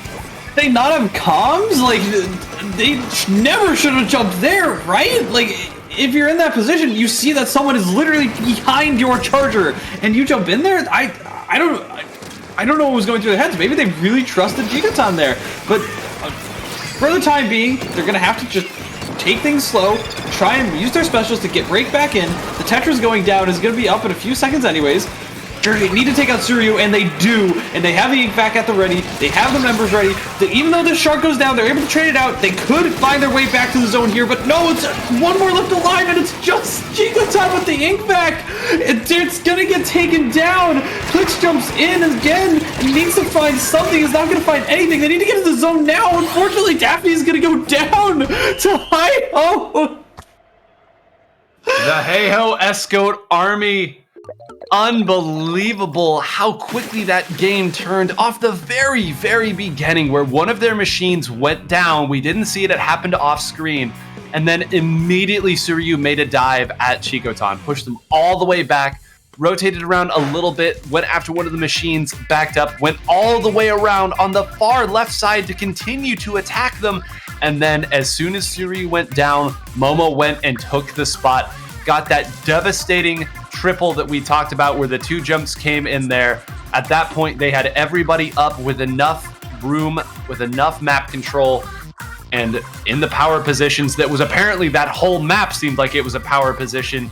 Yeah. And one player that I think made the change that time that maybe wasn't for the better, we didn't really get to see a lot of what they were doing, Clix on those Tetra dualies. It felt like we know that the Tetras are capable of diving, but you would love to get a little follow-up off some of those dives. And there was one moment where all 4 of them were up, really the last chance that all 4 of them had to be up at the same time to make a united push.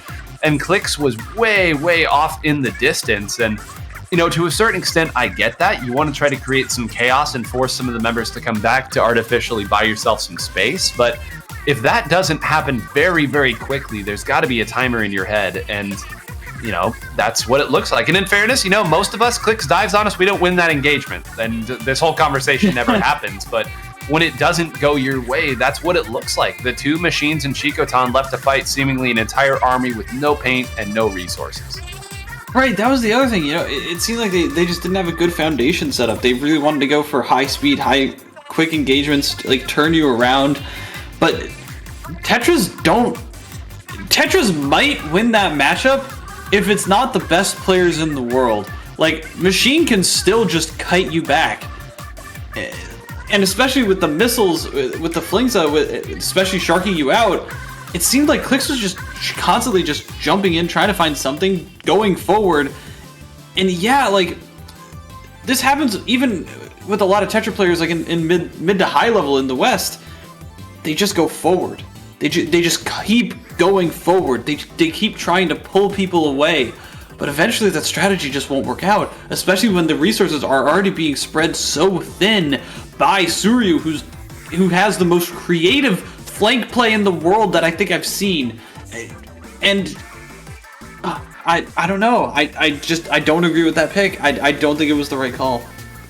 It's tricky, and it's so difficult to make that decision in the heat of the moment. But right. Daphne's tournament will end there. Hey-Ho Escort Army will make it.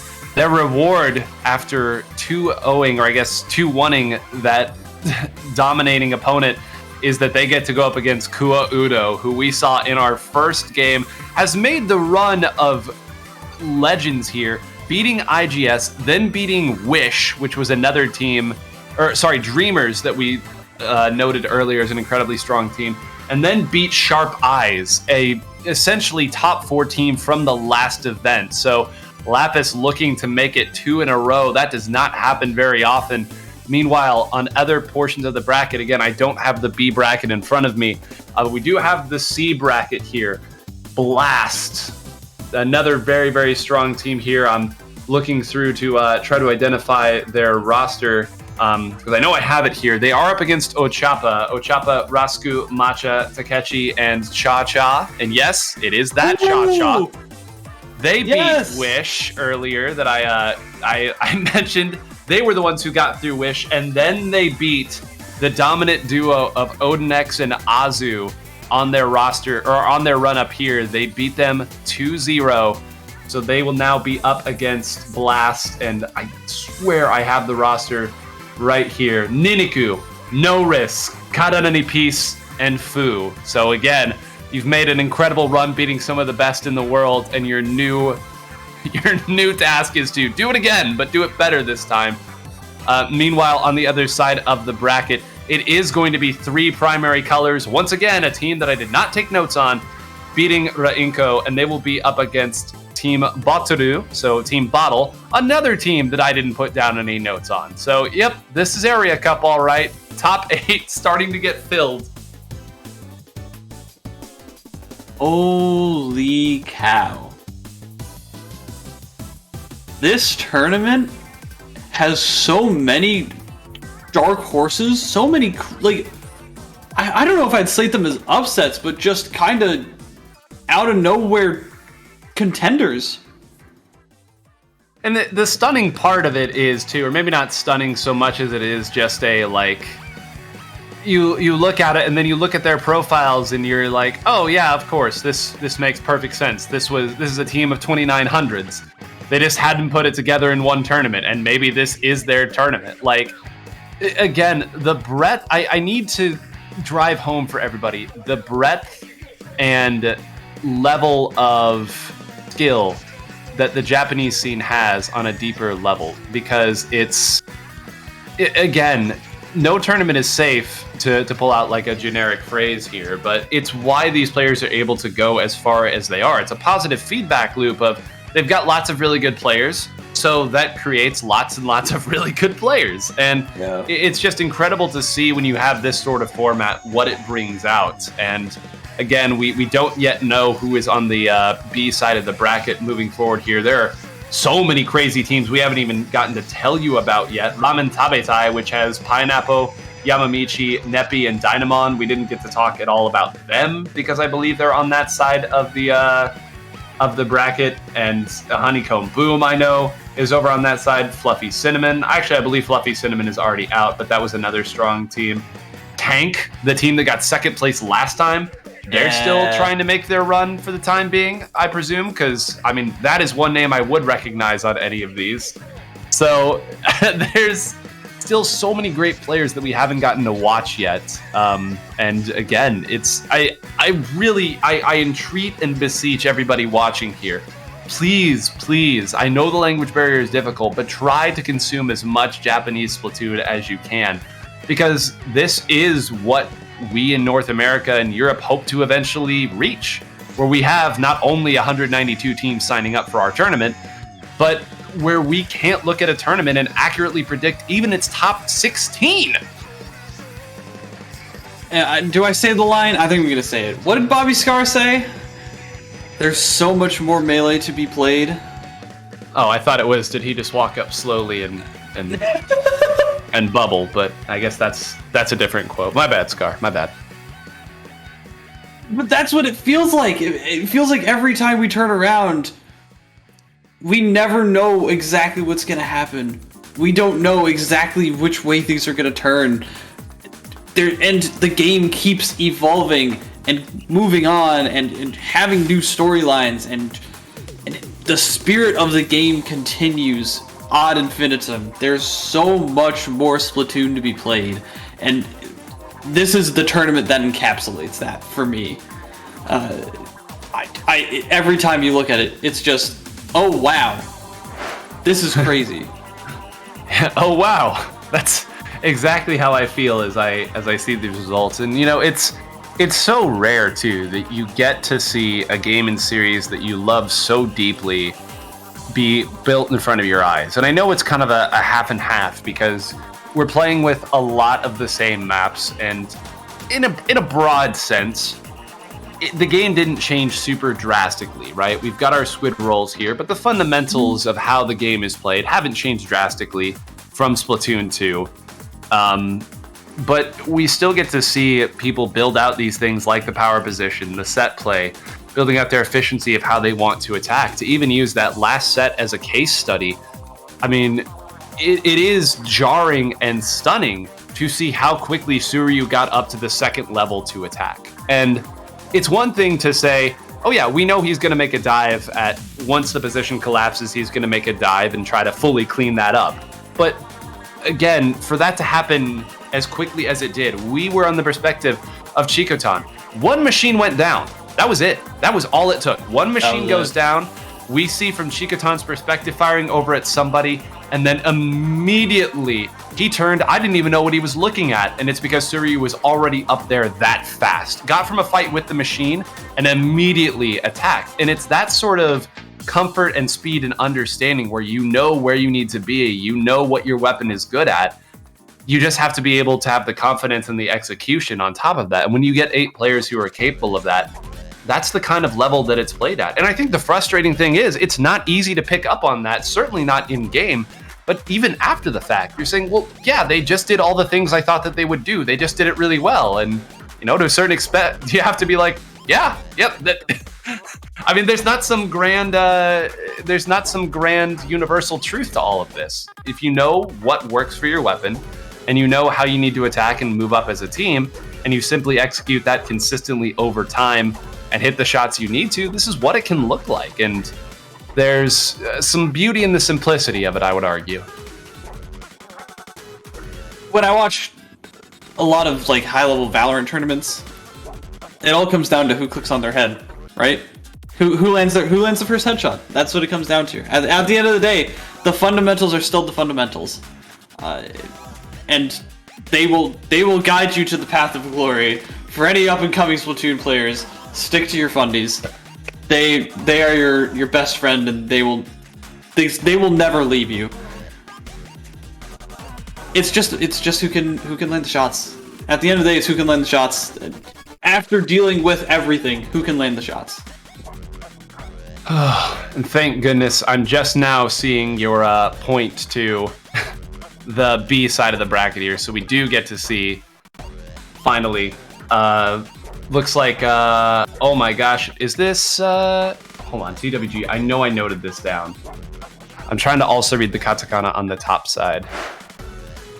This is the team that got through Ramen Tabetai, so Yamamichi's team. Not making Samurai-do. Oh, so yep, this is Pino, Fugu, Todo, and Ride. Okay. Now I'm starting to piece this together. Pino, Splattershot Junior, one of the most accoladed Splattershot Junior players, won the last Koshin. And TWG, wow. I know I listed this one around as well. This is Mike, Hanta, Fujiwara, Ryosuke, and Ku. And yes, it is that Ku, everybody. All of the Splatoon 2 legends are back. Ku, the player who I would argue pushed the game of solo queue to a new level. The first one way back in the day with the N-Parry dualies to get all 2800s before Chocopero was doing the 3100 bit that he seems to be able to do with relative ease.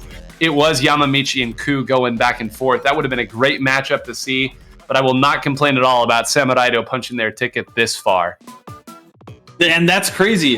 Todo, I know we saw Todo recently. I think it was last Area Cup, was it not, or was it in Spread World Championships? Probably both. You know, you're probably right there. But so, this is another stacked roster on top of legends that the West has seen before. Like, it just keeps happening. I'm so excited. I'm loving how consistent, how strong every single roster we come across is. And I love being along for the ride. You know what I mean? Yeah. Just being able to get all of the information slowly and just build up that picture. Like that's the coolest part. So another team that they got through to get here, the Samurai-do, just to again give you all some perspective on how stacked these is. They got through in round of 16, mind you, no one escapes, which is Naruto, Reimaru, Scarge, and Himajin. It was a 2-1 set. I have to imagine it was one for the ages here, but again, just to get through top 16, you have to beat a team that could easily have won the Splat World Championship. It's nuts. That's insane. I didn't know that they beat them. I saw the card come up earlier. I thought that we were going to see that set. I was like, oh, this is going to be a great set. That already happened? Wow. Holy cow. That already happened. Legends, Godzilla and King Kong were fighting, and we were just looking over at something else because there was somehow another in Godzilla. King Kong and Godzilla fighting somewhere else. This is what it looks like. Ugh. Whew. Okay, take a breather, folks. Splat Zone's Hammerhead Bridge is where we're going to be starting off with our randomly selected game number 1. Again, the winner of this moves into top 4. With the A, B, and C bracket, 1 from each moves into top 4 to give us our top 4. As we get into the start here, we'll take a look at the comps, as we have yet another incredible clash between these teams. Samurai-Do versus TWG. That's first of all, that's some dualies. I'm in love with this team already. Thank you, Ku, for carrying that mantle. We are also going to see the Splatana Stamper, which is something that you had down in your notes, I believe. That's really good here, especially with all the pillars and everything that you can use for the Zepcaster. Like, we're going to be seeing some crazy moments, I'm sure. And here comes the bubble into the zone, as the members of TWG are going to try and find their way into it. Going to be able to take it down. Not going to be able to stay alive for much longer, though. This Splatling is going to be able to put in work, keep the Wave Breaker down, and help make sure that the Tetras can go all the way in. But oh, okay. I thought he was about to go crazy. I mean, getting that 1 pick was pretty crazy there, but you're right that the second one would have been even more gnarly. The Splatana Stamper, you know, one of the reasons that I noted that here, and one of the reasons you kind of noted why it's strong here is, in everything else that's gone on, Burst Bomb is still quite good, and the way that that thing can reach 100 damage very quickly is something that not many other weapons are able to do in a broader sense. Now, we do see the Crab come out. This is not a special we've gotten to talk a lot about today. It was one of the big reasons why a double Neo or a double Splash-O-Matic comp was able to find victory in TC Cup because of the way that it played around Machine. As things are looking right now, though, that Crab I don't think found anything. Ku is going to try to make a dive and make a play out of sheer desperation. Actually managed to survive that somehow and is now rotated back around. Great movement here by the Zipcaster, is able to get one, cannot find the other, but it is going to be enough here. It does look like they finally were able to go through. Ku somehow survived all of that, does dive into a bomb at the end of it all. But again, incredible survivability there as that game was hanging on a razor's edge. And I believe I believe this is Toto, right, on the Tetra Dualies. Just been putting in absolute work for the members of Samurai-Do, and it seems like although Ku is coming up with some huge plays, although they're able to just have good team coordination, it seems like every single time the Splatana Stamper's in the exact right spot to make exact usage of what it needs to do and flank and put on that chip damage that people need to finish off these kills. This is where the Tetras is. They just have complete control of this position, and even though there are 2 members here in this corner, they're just completely getting locked away. They're completely ineffective on the map right now. Finally, Wave Breaker is going to come out, and Ku on this Crab is going to try and make something happen. Tetras come in, and I believe you 2 with that reach slider, and that's not going to be enough. Can this Splatling be able to paint over this Junior? It's not going to be able to. That is the first one going to Samurai-Do. What a scrappy game. Also, there were no machines. Yeah, I mean, you could not craft a more different set than the last couple that we've seen here with the way that these teams opted to play it out. But, I mean, first of all, we saw Reef Slider get 2 kills. That's the first time I've ever seen that happen in my life here at this level. But, again, you brought up something great there with Toto on the Splatana Stamper is it's difficult to pin down a double Dualies comp, right? Anybody could have told you that on paper there, but that's one of the weapons that can put meaningful damage on those weapons from relative safety, we'll say, right? It's not getting one shot or an indirect with your machine as they roll away, where you're in the 20s or the 30s, depending on fall off. It's a burst bomb that could do 60. It's your main swing with vertical that can do upwards of that. So it's something that I think is really, really strong in many circumstances, but certainly when you have to deal with two dualies, it's just what the doctor ordered. Right, exactly. Having enough, not movement, but just craftiness, as well as the burst bombs to make sure that you can just consistently get that chip damage down, even if they decide to start dodge rolling everywhere. That's exactly what they needed. It was really, really well informed, I would say, right? Like they came in, they had a game plan, they executed, and although it got dicey a couple of times, I mean that's just gonna happen. We're gonna go to Spillway though. I'd imagine that they're gonna stick with a relatively similar comp. I don't know if the dualies are gonna work as well, and I'm expecting to see some changes to the composition on the side of Samurai though.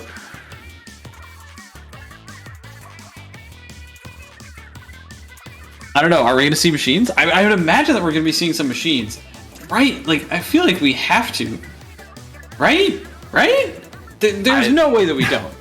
Well, we've got at least a couple players that can probably play it, but I mean, as I was taking these team names down and looking at them, I wasn't seeing a ton of machine in their stable here. I mean, almost everybody's got at least one clip with the weapon, but with these 8 players, I was not able to find much. So I mean, if you want to see a high-level set here determining who moves into top 4 and neither one having machines, for all of you meta haters out there, this would certainly be the set for you. Now, these are still very strong weapons here, should be noted, but let's take a look, Magic. That's no machines on one side. Watch for the bounce.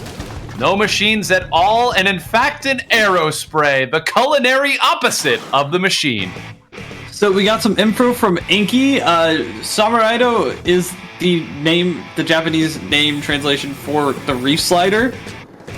So they're sticking with their namesake, is what it looks like. They're just they've got a bit to commit to, and this fizzy spamming painting monstrosity that is the Aerospray is going to try and do some work here. Unfortunately, just gets swatted away. Poor Reef Slider.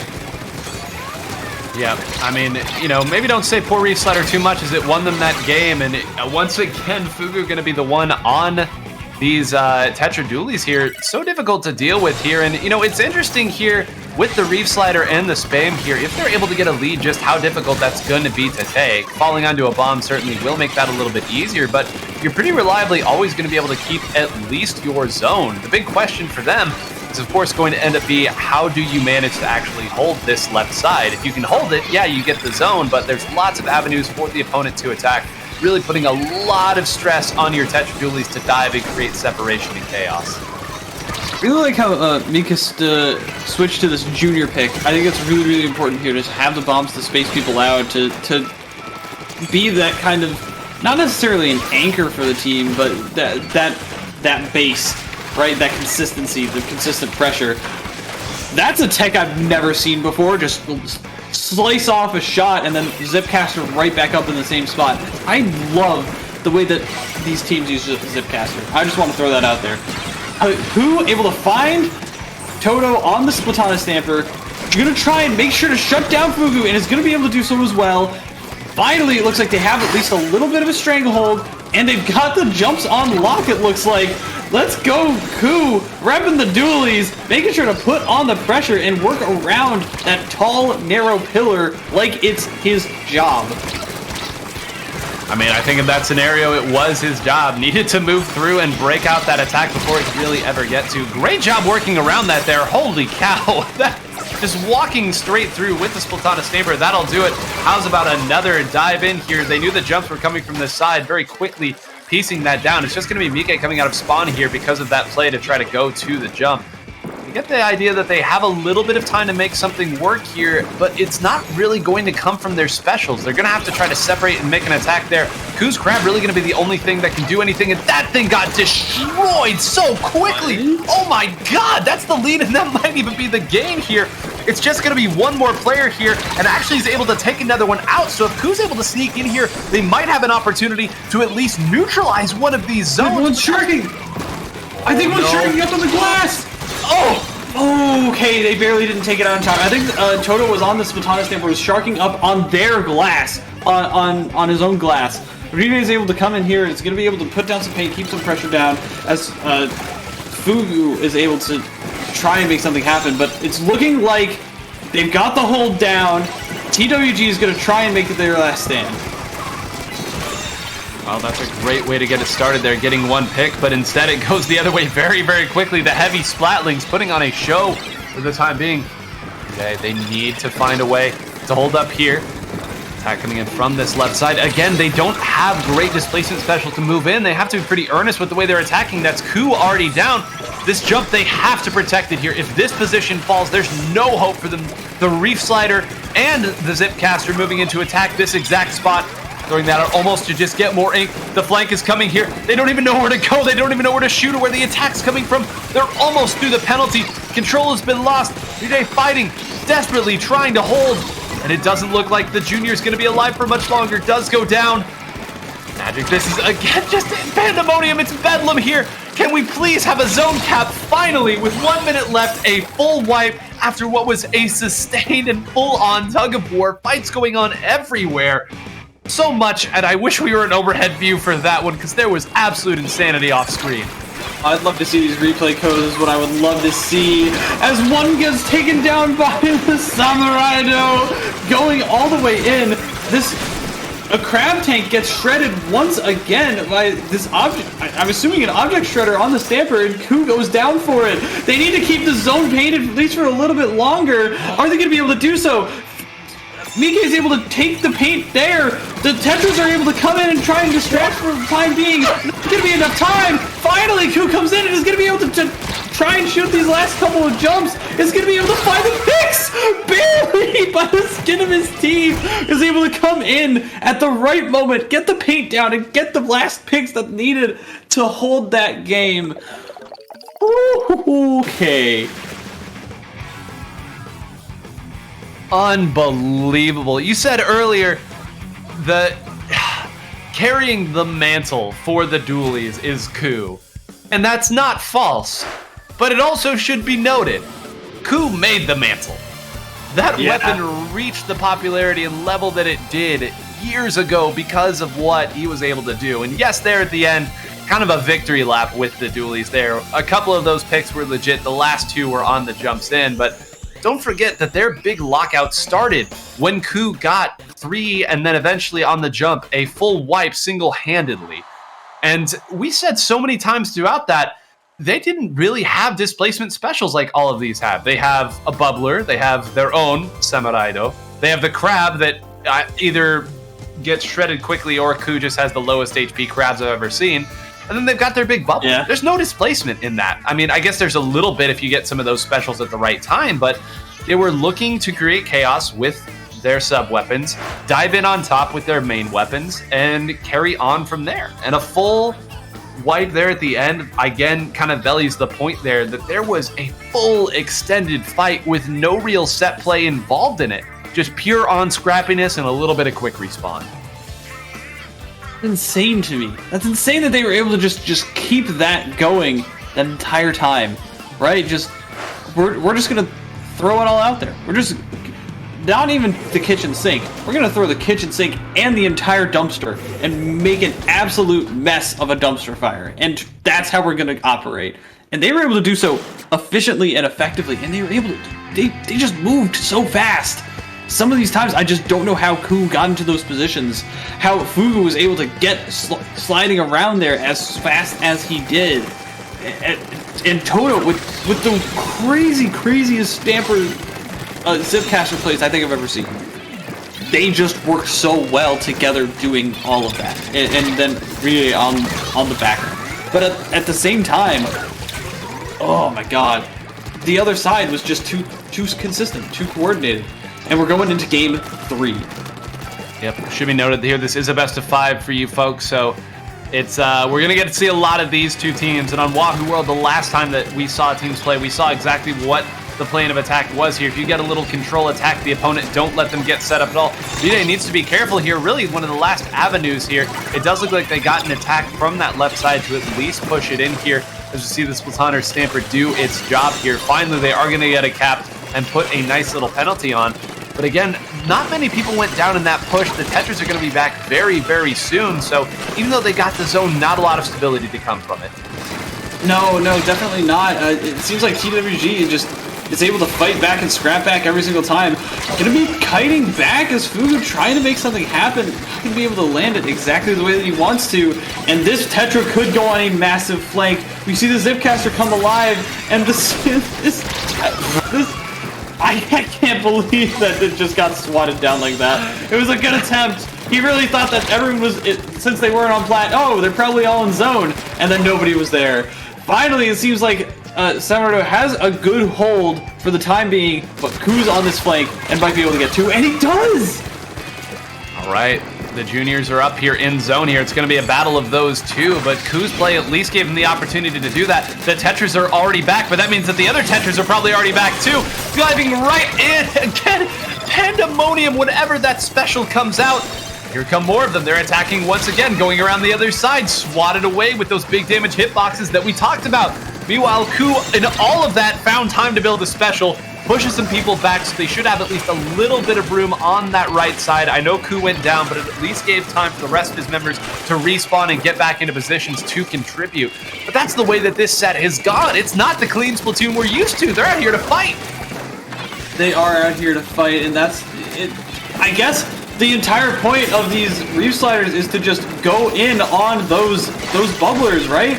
And same with the Stamper. Gonna try and find their way in here, not gonna be able to do so, gonna get swatted down. TWG able to get 3 down. It's just Vita, and maybe, just maybe, can Hanzo? No, not gonna be able to find it. Hanzo was so close and is gonna get taken down, but that Splatling bought them enough time to get safely back into the plat, and they're able to trade it out. They're able to trade it out. It was all worth it. It was all worth it. Here comes Fugu, able to at least take down one. The zone is not going to get capped in time, but it seems like they are able to at least make a stand. Let's make a stand here. Everybody firing the big bubbles. The one constant in all of this madness is that the junior is firing at zone, and I love that. They built it up, but that is one junior already down. Do they have anything to challenge BOA with, or are they going to simply have to wait?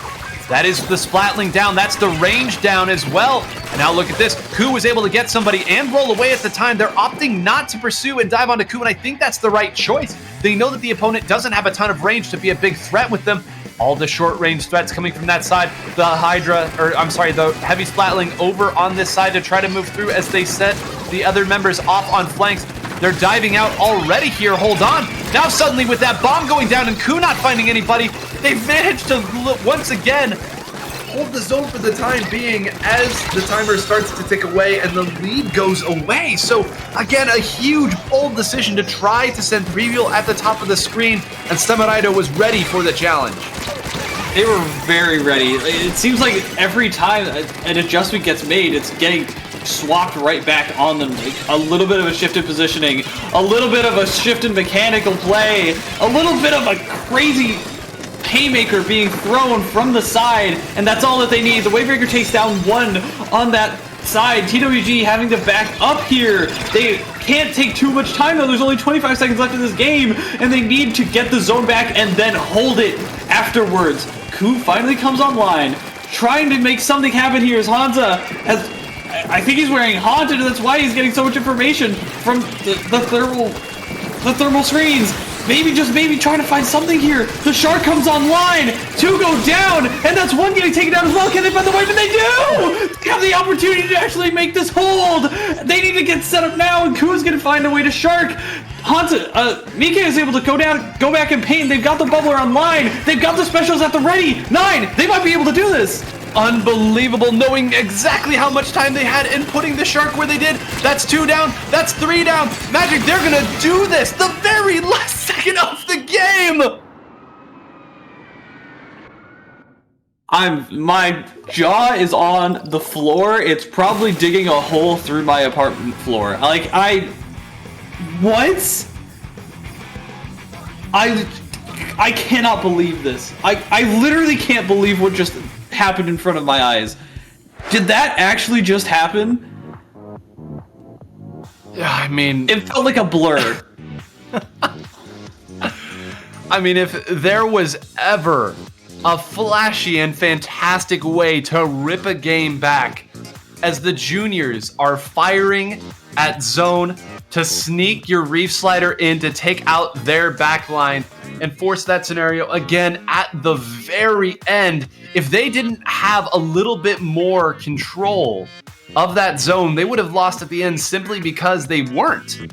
Right? Like, I cannot emphasize to you all enough how close they were to just not even having enough zone to get into overtime. And that is why the Shark had to go and attack members of the opposing team. And if there was ever a time for you to use it, that nice, narrow straightaway right through the zone, a zone that like 5 people are firing at.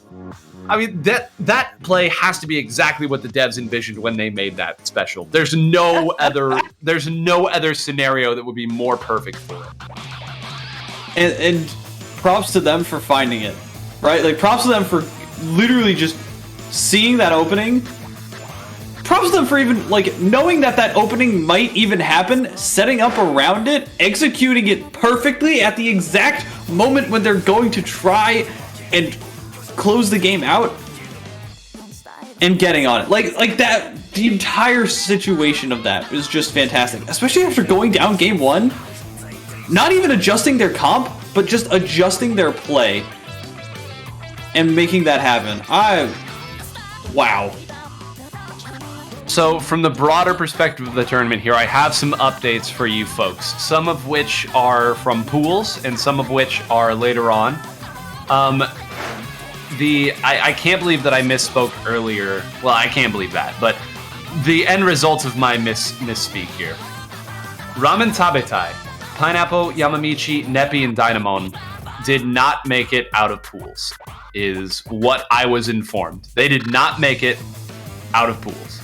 So, again, just to kind of note for you all at home how stacked these pools are, that team did not make it out. And that's a good roster, mind you. That is a great roster of legendary Splatoon players. I know some of them kind of getting back into the swing of things in a real competitive sense, but again, did not make it out of pools. Meanwhile, on the other side, we have our top 4. Hey Ho, Escort Army, got the victory. The victory over Kuaido, which again was the team that featured Lapis and Mashu. Lapis, the MVP of the last event, is now down. Did not make it here into top 4. Out of top 8 is last time's winner. Suryu and the rest of the squad managed to get a 2-1 victory to push through. They will be battling against TWG, the team that we just saw. Again, Suryu on the dually Squelchers versus Ku on the regular Splat dualies here. Maybe the 2 best to ever do it with their weapons. On the bottom half of top 4, we have Ochapa, a team that we haven't really gotten to talk about whatsoever because they've been too busy winning over all these other demons. We'll talk about them shortly. But they are against 3 primary colors. And we are noting here Ochapa for their little thing. We talked last time about the different quotes that you could put in. Apparently theirs was just, we're going to win. And, Magic, if they win 2 more sets, they will make good on that on that play, on that claim. And they have all of the power and the energy to do so. Like, Cha-Cha, probably one of the most, fascinating players to shape the game, period. Just the way that Cha-Cha, I had a lovely conversation with I believe it was with Power this weekend, talking about how Cha-Cha shaped how people look at Brush and pointing, getting people, corralling them into the charger laser, literally shaping how that worked, shaping how people thought about the game. That is the kind of legend that we're dealing with here, and for good reason. Cha-Cha's insane to watch, and then has the team around him to do absolute wonders. I think that they could go all the way. I really do. Well, as we said, they don't have very far to go, and they will be up against 3 primary colors. Again, this was not a team that I took notes on. Foolish me for not assuming that all 192 teams could possibly make it this far. But don't worry, I won't make that mistake again. Next time I'll write profiles on all of them. But this team, Nitorabichi, I have Pigsaw, Dimple, and Beth. So I'll double check here and make sure all of those are actually accurately translated here. I know, actually, let me just go back to the sheer katakana. I can probably get a little bit more from that. So Nitorabichi is accurate there. Pigsaw, I believe, is also Dimple, and then Aru. So we'll piece this all together here as time goes on. Again, this will be the first time that we've been watching them. We can tell you the teams that they beat to get here, because that in and of itself is pretty crazy. They beat Rainka, as we said earlier. They beat earlier on in the bracket. They beat Azu and Odin X. I believe we noted that, the team that they beat to get here. And then they beat No Blocks, which has Yumild, Mushikingu, Dynamoku, and Shimasaba Gatsuchi. So again, like teams that could top 4, top 2 most tournaments that they enter here, but taken out by this team as they make their deep run. So be eager to see what they're bringing to the table here today. And we are moving, I can confirm with 100% certainty, into best of 5 now. So we're going to get plenty of time to figure these out. We are in top 4 of Area Cup 77, one of the most stacked tournaments that we might see in, like, period for Splatoon 3. And we're about to get into it. Is that a bamboo? Is that Glugas? And Flint? What? That's such a unique and awesome composition. I love where this is going, actually. And on the other side, we see probably something a little bit more traditional. And then, you know, Cha-Cha.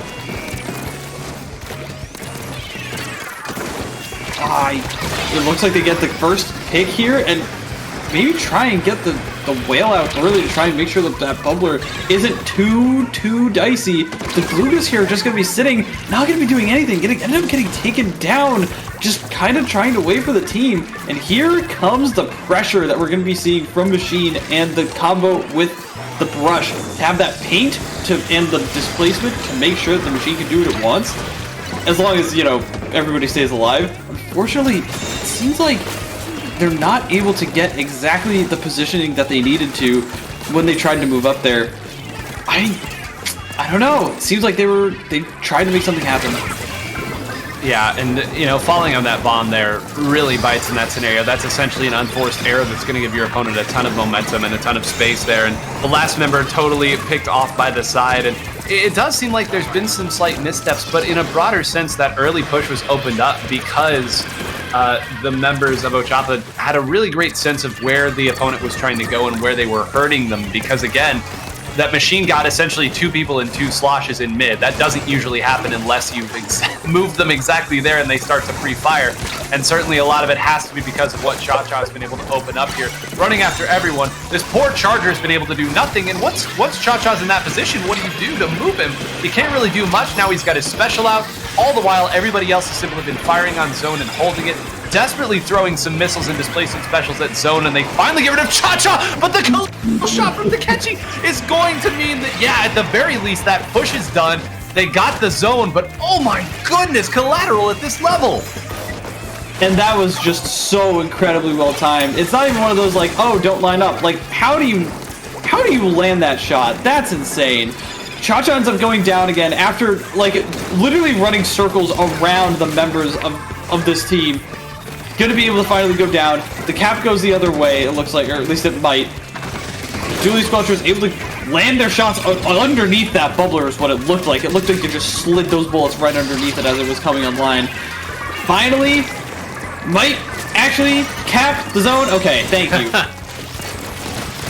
Oh my god. This okay, I was like, Cha-Cha, you can't possibly get both of them there. Goodness me. Oh gosh.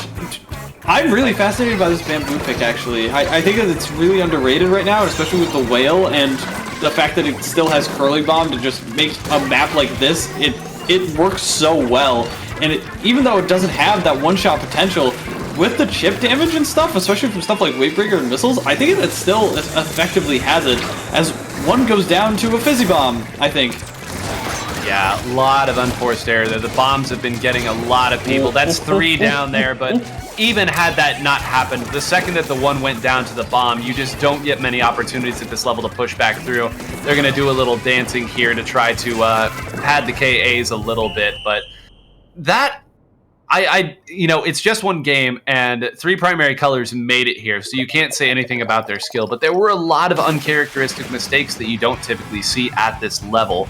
Falling on bombs, going down to fizzies, and just not quite figuring out if they want to focus fire Cha-Cha. And, something else to note here, because they have a lot of chip damage, sometimes there is a factor of immediacy that needs to be had when you're playing against that sort of a weapon. And when you're using something like a Glooga Dualies or a Dualie Squelcher and that Bamboo, those are all weapons that enjoy some mobility over, your typical foot soldier, but not over a brush, and not over a brush at the caliber of Cha-Cha, who, if you do start to turret fire, can simply throw a bomb at you as, he runs away and is totally safe and fine, and now you've taken chip damage from a bomb, and now the machine is on you here with the chip damage necessary to take you out and reach 100 HP. So it might just be a matter of you don't really know how to deal with a player like Cha-Cha at the beginning of your game. And then as the series goes on, you start to adapt and figure it out. But when you have a comp that has 2 Dualies and a Bamboozler, you're hoping that the opponent focuses hard on any of those and the Bamboozler can move up. That's the exact opposite of what Cha-Cha was doing in that game. So they've opted to counterpick to a map that has some more range on it here. Maybe they think the tighter corridors were what was giving Cha-Cha some room to maneuver around. The comps aren't really going to change in any meaningful way. So they've going with what brought them here, and after the list of heads they've collected on the way up, I don't really blame them. It's fascinating that they're deciding to go with QR, especially. Like we see on the other side, like the focus on the Ninja Squid and the LDE. But no, like we're seeing Comeback and QR on these Dualies, and they've been doing work. They were able to get here, right? And even though they go one down, they were able to take down the machine and put a little bit of pressure on.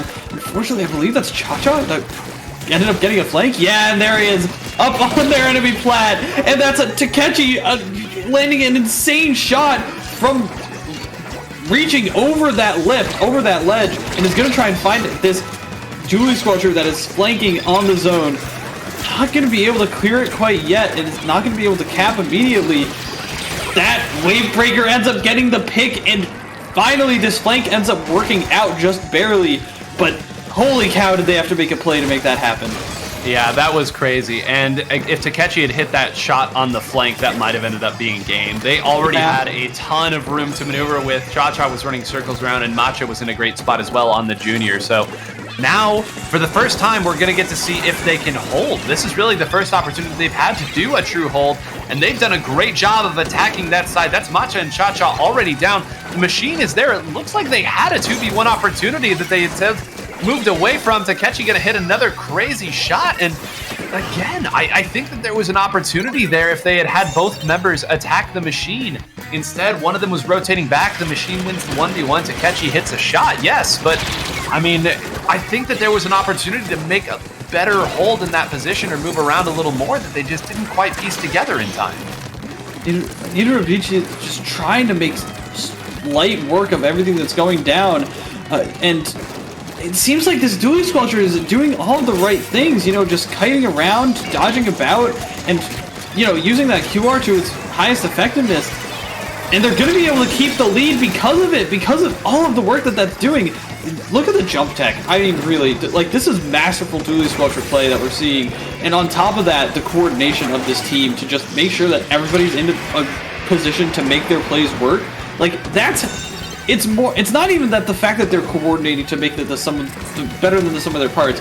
They're coordinating to make sure that each player is enabled on what they want to do, and that is how they've been able to succeed so far. Yeah, this is a lot of time being spent on this side. They were really waiting and hoping that zone, there would be somebody who collapsed on that side. All the while, though, all that time spent over there, not a lot accomplished. It gave Cha-Cha time to come over here, and now Cha-Cha immediately going after, oh no, they're not going to be able to protect this jump, I don't think. No, they are! The Gloogas were able to roll away and get enough shots in that turret mode there. Again, just barely missing. I guess they couldn't quite coordinate who is going to attack. That's going to be the catalyst for them to at least try to push back. Will it be enough in time? Keep an eye on the top. 2-1. They will take the lead off of it. 2 will end up going down. Hacha's going to run and try to make some chaos there. It's not going to be enough. If that jump had not landed, oh my god, this game could be ending right now. It's insane. It's, again, the slightest of margins, and all it took was just one stray pick on the side of three primary colors, like climbing up that flank and getting the junior down as they jumped in, and that's all it took. It was one pin being plucked out for everything to fall down, and they get the lead here on the side of three primary colors as they've got two primary colors painting the zone. The Booyah Bomb coming in, the bomb able to land, but the Julie Squelcher staying alive. Look at how this bamboo has just not been able to be removed, and is gonna fight Takeshi here. Maybe able to take it out, but no, the machine comes in, but the flank from the Julie Squelcher is able to come in and clean it up anyways. Cha-Cha and the machine maybe are making one last stand and are gonna get the wipe. Barely holding on for dear life. There's only a minute left in this game, 9. Unbelievable. Again, the machine. We saw it in an earlier game when Momo got a 1v3, or at the very least a 1v2 to bring it on. Again, had to do it there too. Not only to just even have a chance to take zone, but to give Cha-Cha room to come up here. Now, again, that's going to be the machine going down after making the hero play to get them this far, but they have the members they need to on zone. That's a huge shot there. That's going to be 2 down. Bubble is still up. That's going to make that Booyah Bomb a little less effective. They're going to paint over. They're going to move behind. They're going to flank. That's going to be lead in the game. They were so close to losing that game. They were so close to losing that game, but they held on. And this is what I mean when I say that the power of Cha-Cha and the combination of the charger and the brush working in unison is just something that is unmatched, and I mean that. Like, there is simply nothing like it. The way that, especially on a map like Wahoo World, the flanks can just create just enough displacement to laser people. Oh, I love this.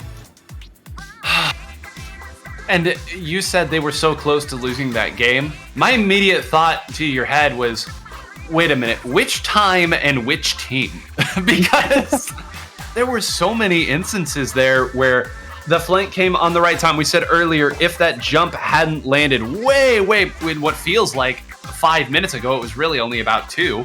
If that jump hadn't landed, the game would have ended probably at that point. If Takeshi had hit a shot earlier on the flank, the game probably would have ended. And then eventually, they finally get into a position where all they have to do is take out one pesky machine at the very end of the game, and that would have been it. The machine clutches up. In a true sense, we throw that term around a lot, but that was truly as clutch as it gets.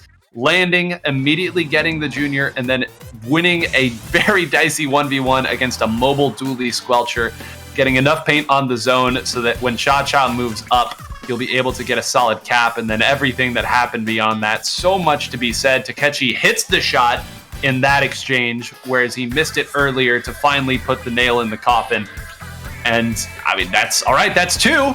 We might still have 3 more games of that as we move to Hagglefish. So we're moving to Hagglefish, and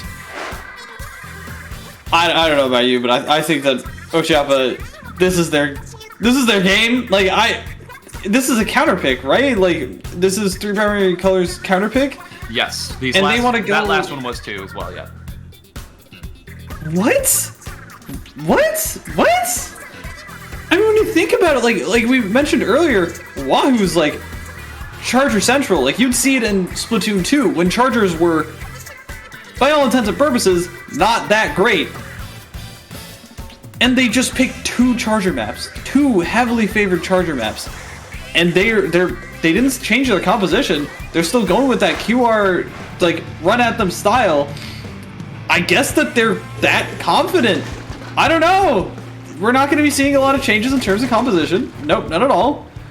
Let's see what they can do differently. Maybe they're depending on Whale and Missile.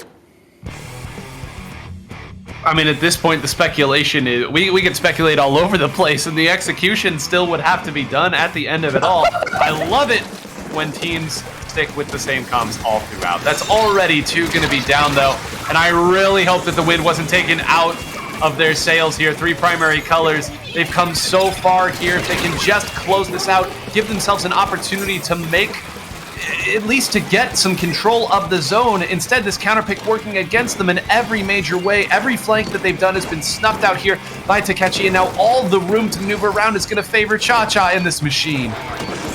Exactly. They've got so much room to work with. Even when these missiles get fired and the whale gets launched, Cha-Cha can still dodge and dip around. And they see the dueling squelchers coming from a mile away, but can they do anything about it? This junior dipping, dodging, diving, trying to land those last few shots, but there's too much going down. This could be their chance. This is exactly what they've been waiting for. They just need to finally take out Takeshi here. And it looks like they're going to be able to do so, maybe, probably, hopefully. This dueling squelcher still is alive. They still kept the zone, 2-9. They moved him, but they didn't get rid of him. They couldn't clean the plate.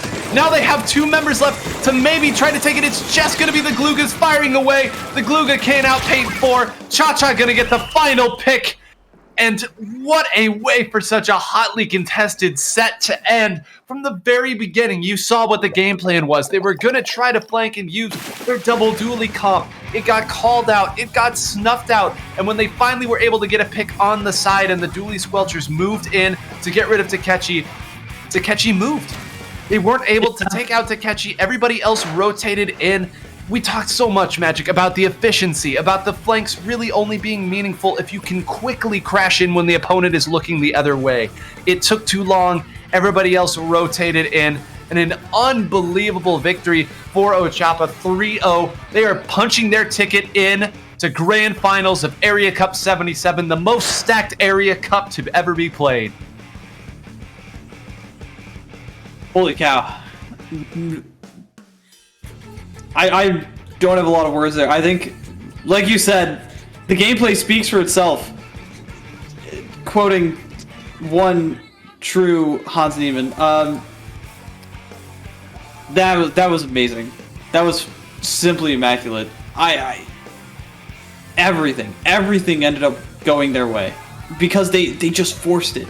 They forced the issue every single time, and they made sure that it was theirs.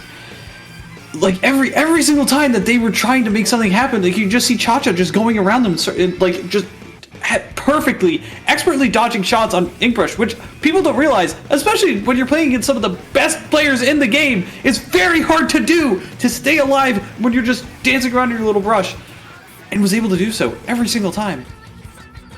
And what's wild here is, you know, Cha-Cha has come over to some of our tournaments here in North America and Europe, and nobody is surprised at Cha-Cha doing these types of plays, but it's just so crazy to see what it looks like when everybody else plays around it, to where a team that beats so many top teams that would top 4 again in any other tournament, 3 primary colors, the run that they made was unbelievable to get this far. The teams that they beat, and the teams that they beat. That's a correct sentence, I'm sure. But yeah, again, I just want to reiterate to everybody how crazy and how, like, just how dynamic these tournaments tend to be, and why we continue to come back and watch them, and why we wake up at 3 a.m. in the morning to watch these things and put them on for you, because you never know what you're going to see. The only guarantee is that you're going to see something incredible. And incredible is going to be exactly correct. Do you know who we're going to be seeing during this next set? On one side, an escort army led by the man who has been flanking every day since he was born. On the other side, TWG, led by Ku. Yes, that Ku, who invented chasing after solo queue accolades, alongside many other things that he was able to accomplish. But, I mean, if there were any 2 dually players that our audience would want to see and are familiar with, I mean, maybe Yamamichi instead of Ku, but Yamamichi drowned in pools, so we can't do that here. Instead, we have the Heiho Escort Army, Sandwich, Tsuryu, Momo, and Grand versus TWG, Mike, Hanta, Fujiwara, Ryosuke, and Ku. What an incredible match here just to get into Grand Finals. This just in from Tic Tac. Heiho is Shy Guy in Japanese. Like the Mario anime? Shy Guy Escort Squad is... That's so cute! That's hilarious. I'm just imagining this thing of like a cute little shy guy and then these incredibly detailed buff Inklings with all of their weapons, like just standing with their arms behind their back. As the shy guy walks across, I don't know, the street or something. That's exactly what I'm picturing right now. Love this. I love it so much. Oh goodness. And we're gonna see Momo and Sandwich and that whole team try and take hold, as well as Mike, a very prominent junior player. Like you mentioned, Fujiwara, who's just been crazy and super flexible. Like, this is a really good set. I'm so excited. Yeah, I mean, all of these are good sets, but like, there's a little extra excitement brewing here. For those of you who missed TWG's set that they played earlier, it was a set that featured, 1 out of 8 displacement specials. And it also featured 0 sloshing machines. So they just came out of a set where every engagement was fighting for their life. We'll use one tiny sub to separate the opponent, and then we dive. We'll figure out what happens after that. But a match played at breakneck speed with not even a hint of traditional set play that we are familiar with here in North America and Europe. So to come off of that set and to now have to go up against Heiho Escort Army, which played a double sloshing machine dually squelcher comp, we know exactly how devastating that is on paper, but to see it in action, to see how quickly they move up and attack the back level, I mean, this is going to be great. You're going to see fights of all kinds all over the map, and it's because that's what both of these team comps are going to try to force. Is one-on-ones, fights, separates, attack through. You poke at me too long, someone else is going to dive, and it's going to be absolute madness on the board. The one difference, I think, is that Suryu's going to try and flank. Right? Like, I think that's going to be the linchpin. I've already used that analogy. I don't even care. That's going to be the leverage point that I think Heiho is going to use as their way to either get an advantage or be their downfall. If Suryu can make those flanks work, which we know he can, it's just going to be a matter of whether TWG can react effectively and shut it down before it gets too crazy, or break forward and make sure that Suryu doesn't have anyone to follow up on his flanks. So we're going to Hagglefish first. Of course we are. Of course we are. We're gonna fight it off on a nice even stage here at the start. I did do a little digging here. The Heiho Escort Army, their little blurb that they put in was just crushed with a roller, is what they've said here. And we did note that Sandwich does play some rollers here. Of course, now, a big difference, I think, if you told somebody they played Splat Roller versus, I don't know, a Flingza Roller or a Dynamo Roller. But it's clear that they are very, very high on what Sandwich is doing. Yeah, exactly. I love it. I love it so much. I love the confidence that a lot of these have, right? Just, these players, they love playing this game so much, they're willing to just say whatever they want. They're willing to just be as funny and as hectic and as provocative as they want to be. And I love that. I really do enjoy that. It's still respectful, mind you, but yeah. Well, I mean, what was it that Coin Laundry had last time? It was play for style or hitting stylish shots or something like that. They came in with a flair and they knew it. So everybody, if you are just joining us, thank you so much for joining us here. We have 2 sets left to be played here in Area Cup 77. By all accounts, the most stacked Area Cup that has ever been played here. We have an absolute banger of a set. The Heiho Escort Army led by Suryu versus TWG led by Ku. Legends all over here. Of these 8 players, a best of 5 to be played with counter picks to follow. But for now, we're starting on Hagglefish. And there it is, both sides bringing out the comps that got him here. Double dually versus double machine. If you told me 2 months ago that this is what we'd be seeing at the highest level, I would have laughed in your face, quite honestly, Nine. And I mean that lovingly. Missiles come out here. We're going to see a scrap on the far right side. Again, Suryu coming out with those flanks, and that's going to be everything. Momo's might get trapped in the zone here and is going to get cut out by the bomb from Nikke, and this could be the turnaround that they needed. Finally, it seems like we've got a winner from that first engage, and it is going to be TWG. Yep, they did such a great job of using that bubble as a rallying point there. You saw that Suryu did win that initial 1v1, as you noted here. There was a real danger of that going through, but the rest of the members moved in at the right time. A bomb ended up getting Momo as they got stuck on the zone. So a great job holding and not falling to the same pressure that we've seen so many crumble before when Heiho tosses it at them. Exactly, they aren't crumbling, they're just kind of holding and kiting back, which is what their weapons are designed to do, right? Like, that's their whole point. They're going to be able to take down one member on the flank here. Oh, that's hilarious that the QR made it so fast. They're going to be able to set up here. Fujiwara's on the Splatling, trying to make sure that they can hold things down, and Ku can use this right side effectively. They're going to try and maybe poke out this Splatling, but it seems like it's not going to be able to get done. Even with these Fizzy Bombs, even with the Booyah Bombs, they're not going to be able to quite do it. That's a fun little hop that he did right there. That's such a good way to make sure to clear those angles. But it is going to be everyone going down, except for that Splatling. Probably going to have to jump out here. No, sticking around, trying to dodge. Hello? Okay, there he goes. The kitchen sink there, as soon as all of them got missiled, I thought that would be it.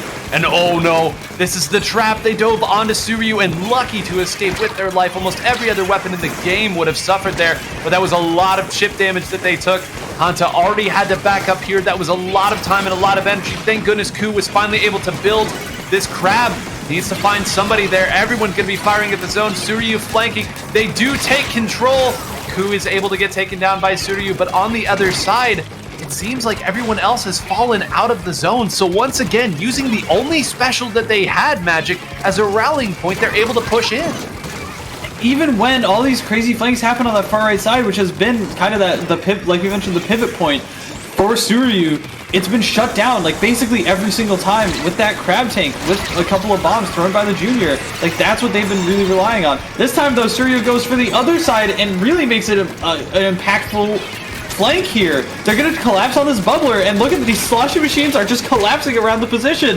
They're trying to get this Splatling off of the canopy, and they're able to do so. The jumps come in, but it's just Hanta just kind of diving around on his own. Didn't have his team for support, and it's going to be one more going down here. They're going to be able to chew through this penalty very, very soon, and Ku needs to recuperate with his team if he wants to make sure that this thing can come out on top, and they're going to have the specials to do so.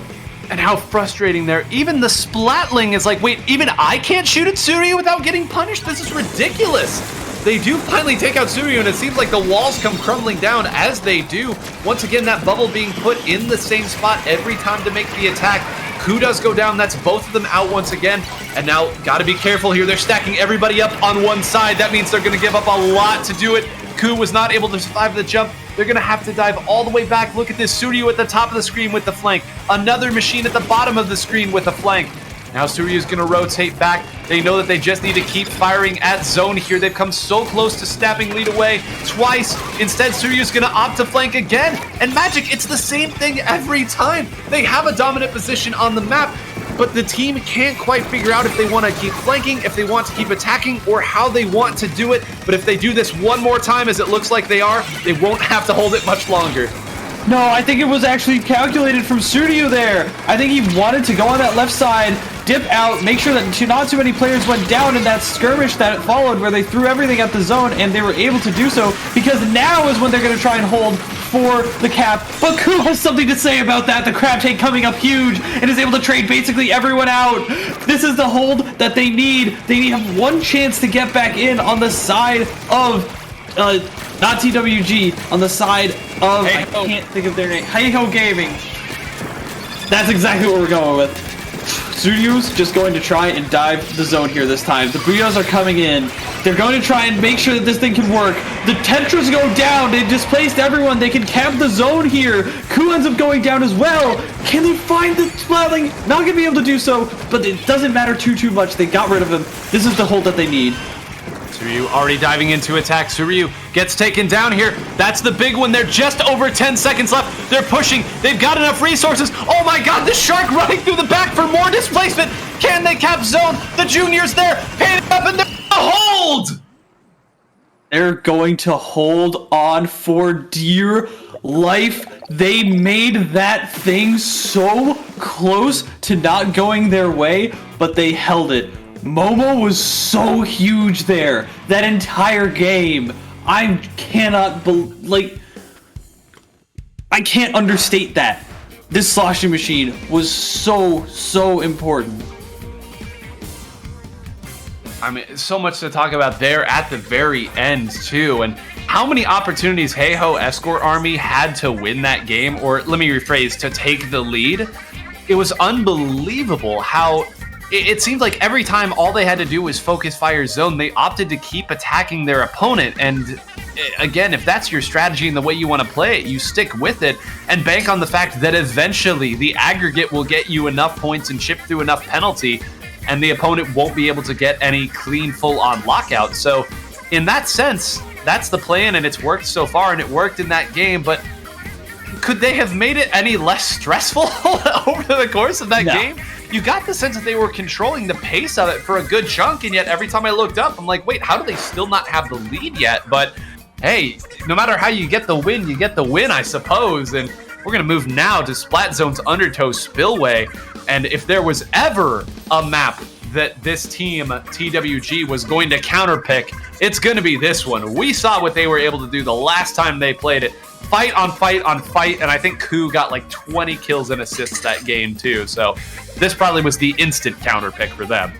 Right, exactly. And they really love the Reef Slider here too. Like it works so well because it's so narrow, so tight, and you can really breach it. I think that this is a really good counterpick. I think the double machine is going to give them a little bit more resistance than the last time they played this on stream, but I don't know. I like it. I think that they could do well with it here. But are we going to see any adjustments on the side of Heiho? I don't know why I keep forgetting their name. I love their name. Heiho Escort Army. Heiho Escort Army. Trying to take this one home. This is a best of 5. Once again, we're going to see 5. We're going to need to see 3 wins. So they need to win 2 more games. But can TWG bring this back? And here it is. They've brought out the triple slot. I wondered if we were going to see this again, if this was going to be one of the maps. For those just joining us, this is not an aberration. This is 3 sloshing machines, and they brought this out earlier for a Mako Mart game. A game they actually ended up losing, it should be noted. But they brought it out once again here. Hey, if there's no room for Suryu to flank, let's just go ahead and stack him up with the best weapon in the game. Why not? Why not, indeed? And there's a good reason. It's just so good here. All of the angles work perfectly for Machine. And I mean perfectly. Watch this. Alright, never mind. Don't listen to the 9 takeaway. You called for the ball in the low post, and that's what happened. But, you know, it should be noted here, I agree with everything you said. I think it's strong here, and I think it plays at angles. But the reason why you have a double dually team that's willing to come here is because you've got angles, they've got speed, and they can rotate around and maneuver around even the shots that the slosh machine is able to bring out. Ku's able to dive here, does get taken down by some crossfire, but the other members of the team are able to move up in response to it as well. They are going to lose the zone here. Now another dually is going to attack. Once again, the crossfire comes in, so the early element of surprise may start to be lost. Whenever you see people getting taken out on crossfire multiple times, it usually means that they've started identifying how you're attacking. But it looks like all it's going to take is 1 to once again create this madness. I think 7 of the 8 members were respawning at one point there in this game, and we're probably going to see that at least a couple more times with the way these comps are playing. Exactly. They're going for trades and trades and trades. That's all that they're looking for at this point. They're just trying to keep the momentum down. Unfortunately, I think the Honda has a little bit of a different idea there. Able to just skate around them and get 2. This is looking really good on their part. And another one goes down. They're going to stagger these spawns. That's everything. They're going to make sure that they can't get the full power that they need to for the time being. Oh, that's all they need to do for right now. Even though Honda goes down, that's fine. You know what? We take that. It gave through enough of the penalty and gave them a lot of room to work with. Here, an important attack here. Time's starting to tick away here. And, this is the difficult portion of it. Again, if they get any crossfire on these dualies, as we've noted, they're not going to be able to push in a meaningful way. We haven't talked a ton about the Junior either. This is a map where I think the Junior is going to have a really hard time to set up good shots, and that's a huge pick. Crushed by Roller indeed here. Sandwich with Heiho Army. Finally, the blurb that they put in comes to fruition there. A huge pick onto Ku. That was where the Crab was going to get set up to be able to push them back, because the only range and displacement special that they have now has to use it back from here. Not going to be able to affect the zone much. Is going to opt to fire it on this side and actually get the punish onto Momo here, who recognizes that Tsuruyu is somewhere down here and gets the pick. An incredible individual play. Now focus firing. That's a triple. Can Ku once again get the quad? No. Another triple that we saw so often in the last game. But Ku single-handedly ripping the game back into striking distance for the members of TWG. And look at how the momentum has changed now. And even though Ku goes down in that skirmish, ends up coming, at least enabling the rest of his team, and is able to come back alive and get 2 more because of the staggered spawns, because everyone was able to follow up on the insane play that Ku made. Hanta going down there is probably going to respawn pretty quickly. The Booyah Bombs are all coming in. All 3 of them, I think, are going to get fired in this exchange, but it's not going to be enough paint. The Bubbler comes online, is going to protect that zone for the time being. And here comes the Crab, 2. I don't think that they can get through this 9. Ku ends up getting 1, and that's the paint. That was awesome gameplay. Just completely shutting down a wayward composition change from Heiho Escort Army. Boy, oh boy, oh boy. Listen, if you watched Tower Control Cup, you know that Crab, one of the few things that can really make life difficult for a machine. And I know on paper it's like, oh yeah, special beats a main weapon. Sure, that makes sense. But it really does need to be seen in action how good it is and effective it is at shooting one of its big AoE blobs to stop their mobility and then focus firing them down. And I propose that we simply call Undertow Spillway Ku's house, because in both games that we have seen played there, yes, I'm aware there are 7 other people on the map, but 2 times, and we've only seen it twice, Ku has gotten a triple or quad, making something out of nothing to break back in and give his team an opportunity to steal a victory. And in both times, the team was able to make good on that play. So that's going to be the counter pick probably for the rest of the tournament for them. But we're going now to Wahoo World, which, yep, I think this is the exact counter pick that we were going to see from Heiho Escort Army. Both teams opting to go to maps that they've clearly dominated on in previous sets. Watch for the flanks and watch how quickly the members of Heiho Escort Army move up if they're able to take out a couple members. It is a terrifying sight to behold. It's going to be all about those playmakers. I really think that's what it's going to come down to this time around. Like you mentioned, how Ku can make something out of nothing. That's what we need to see from the rest of everyone, including Tsuruyu, who was able to do that on the Hagglefish game, but was not able to do it in the last game. Needs to make those plays, and I hope that that's what we're going to see a lot more of in this game. Let's see what they can do. Immediate attacks at the zone here. Both sides trading some specials here. Neither one wanting to give up the flank. You saw at the very beginning, both sides opted to send a couple of people on the flanks. That's where the fire is going right now. And it's going to be Heiho Escort Army who has one go down early on first. Contest over the zone as they fight. It is worth noting here, again, no Junior on the side of Heiho Escort Army, so they are truly banking on the fact that they're going to be able to fight their way through and take the zone simply by no opponents being left alive to contest it. But they're not going to be able to do it in these trading paint scenarios. They're going to need to get in and get picks. They finally did get 2 down. They're going to crash on this last member. But hold on a minute. It's Hanta who had respawned just in time, who was able to take one out. That's Tsuruyu. That's going to really blunt the attack. That's another one down. Excuse me. Can this be 3? It is. Can we get a quad from Hanta? No. Momo with maybe 1 HP left. Ku's going to come in and take that out. That is as close as you are going to see to a quad. And once again, something out of nothing. And I think that we've talked a lot about Ku here, but Hanta has been the counterpart, the match, the other wing to this plane that has been soaring through Heiho Escort Army.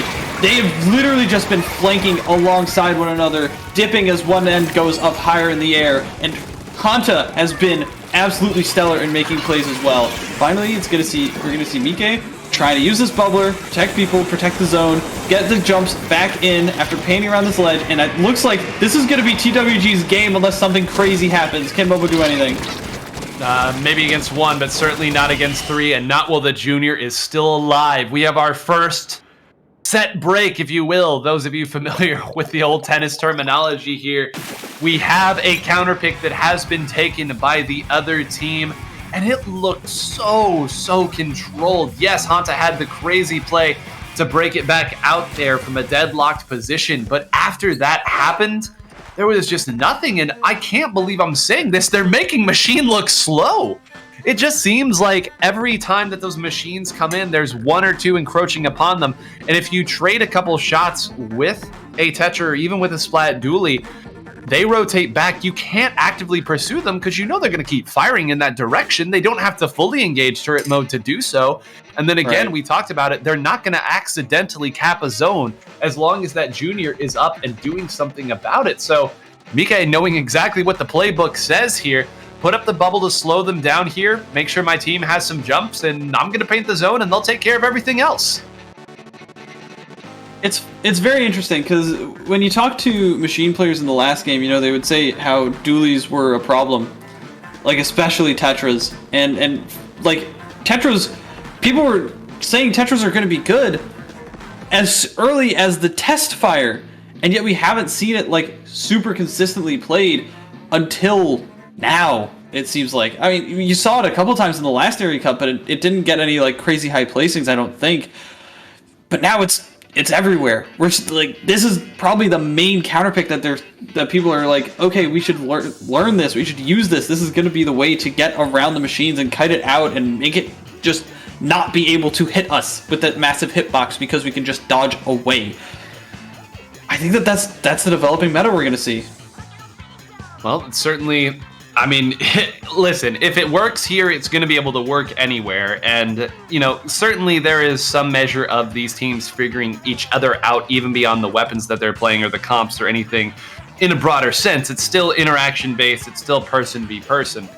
But we're going to go to Eeltail Alley now. And this is a really, really interesting look here because I would not treat this as a map where you would be able to push your way around with flanks like we have seen Heiho Escort Army do. It's been on narrow maps like these where they've opted to go triple machine. So maybe they feel like, okay, never mind if it's on too wide of a map, it plays into the opponent's standpoint. But this is a really interesting pick. We'll take a look. We know what's coming out of this squad. Let's take a look at the other. Is it triple machine? No. Oh my goodness, they brought out an E-leader? This is the first time in this tournament I think they brought it out, and that's Momo who's using it. And there's nobody else I'd rather have on it, to be honest. Like, that's easily the most mechanically gifted player on that team, I would argue, besides Tsuyu. But look at how they're landing the shots already. Not going to be able to stand too much taller because of the member Heiho that was able to, or TWG that was able to take it down. But like, come on, that was insane. The zone goes in the side of Heiho first. Yeah, I mean, that's the way to announce your presence here as, yeah, this isn't a true counter pick. This is just something else that I use. It's a co-main. And I mean, to be able to get a shot like that to open the game up for your team. And right now, the other members are doing a pretty good job of playing off of it as well. Looks like going to be taken down here as we have, again, this is a double backline composition. We sort of buried the lead here, but they're going to opt to go and sit back and fire on.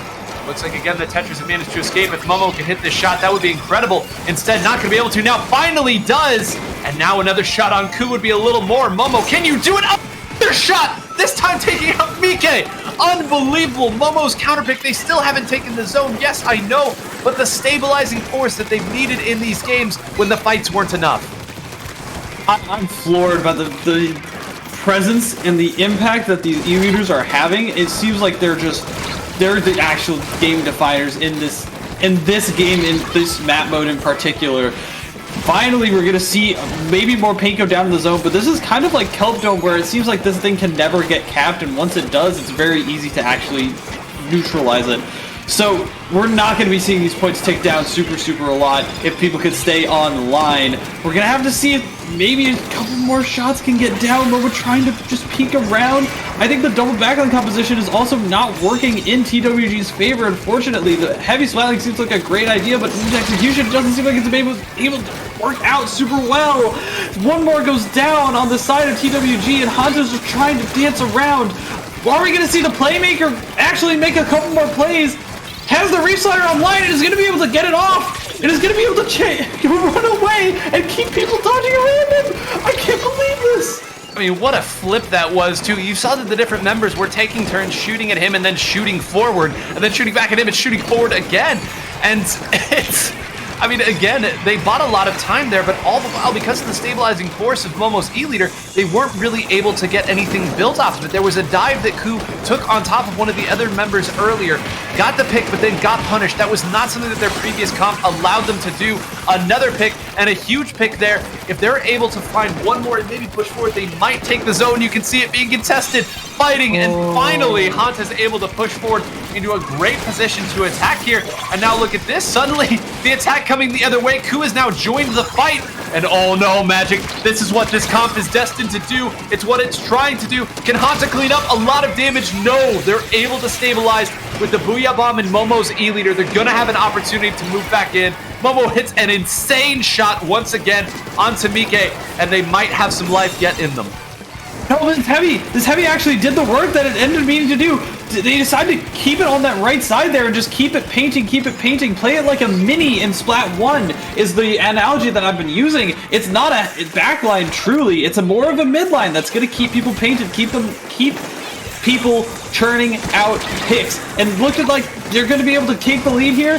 They do. Booyah Bombs are coming online, they need to start going now. Finally, Fujiwara ends up getting taken down, and the Booyah Bombs come onto the zone, but it might be a little bit too little too late. Momo hits Mike and is able to at least try and contest this zone. Ku's still up though. There are people that are just dancing around the zone. The jumps are not able to come in. The machine able to paint around a little bit, but no, that is going to be the game for TWG. Unbelievable. Ku that entire time. Momo hit an insane shot and almost hit another, but Ku being up allowed everybody else to jump, continuing to fire, and we knew what the win con was for TWG in that game. Use your backlines, get a couple picks, and allow your two frontliners, your very mobile and pesky dually frontliners, to move in and attack the opponent's nest where they want to push in from on their top right, your top left. That's what it was going to look like. And what did we see at the very, very end of that game? Momo hits a crazy shot. It's one-on-one, and Ku simply firing at zone as everybody else jumps in. The second Hanta gets back in, immediately moves up and attacks the same spot over and over and over again. And a great, great counter pick there. Momo having that E-Leader tucked away for the last possible game and going off with it, mind you. Some incredible shots that were hit all throughout that. But to have a heavy splatling and E-Leader counterpick ready for that as well, I know these teams are still figuring things out, Magic. They don't quite have the same mastery that they had in a game that they've played for 5 years, go figure. But to have a counterpick like that ready for a map like that shows that they have already picked up on how these maps are going to play, and they've already got their strategies prepped. And that's the joy of having not only a smaller map pool, but also, like, more time, right? Like the last area cup that we saw probably was a little bit too early to make any like concrete conclusions about.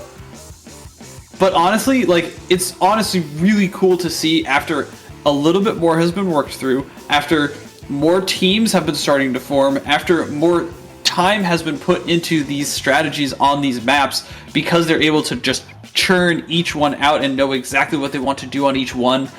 That's cool. That's what we like to see, and it seems like it's really, really paying off now. I think the other thing that we need to just talk about, Chargers are really good right now.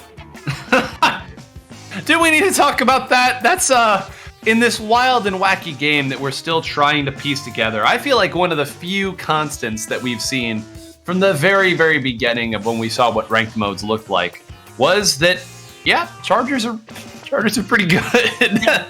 And I know on a lot of tier lists, E-Liter is sitting back at the top, reclaiming its throne from Splatoon 1, and it's that way for a lot of reasons. Of course, we know Chargers have always been able to completely shut down pushes and completely start pushes with just 1 or 2 shots, provided that the opponent missteps. But I mean, it really is incredible to see this type of Charger play, where back in the old days of Splatoon 1, it felt like every team, you had your godlike Charger and then everybody else built around them. And we might be headed to that once again.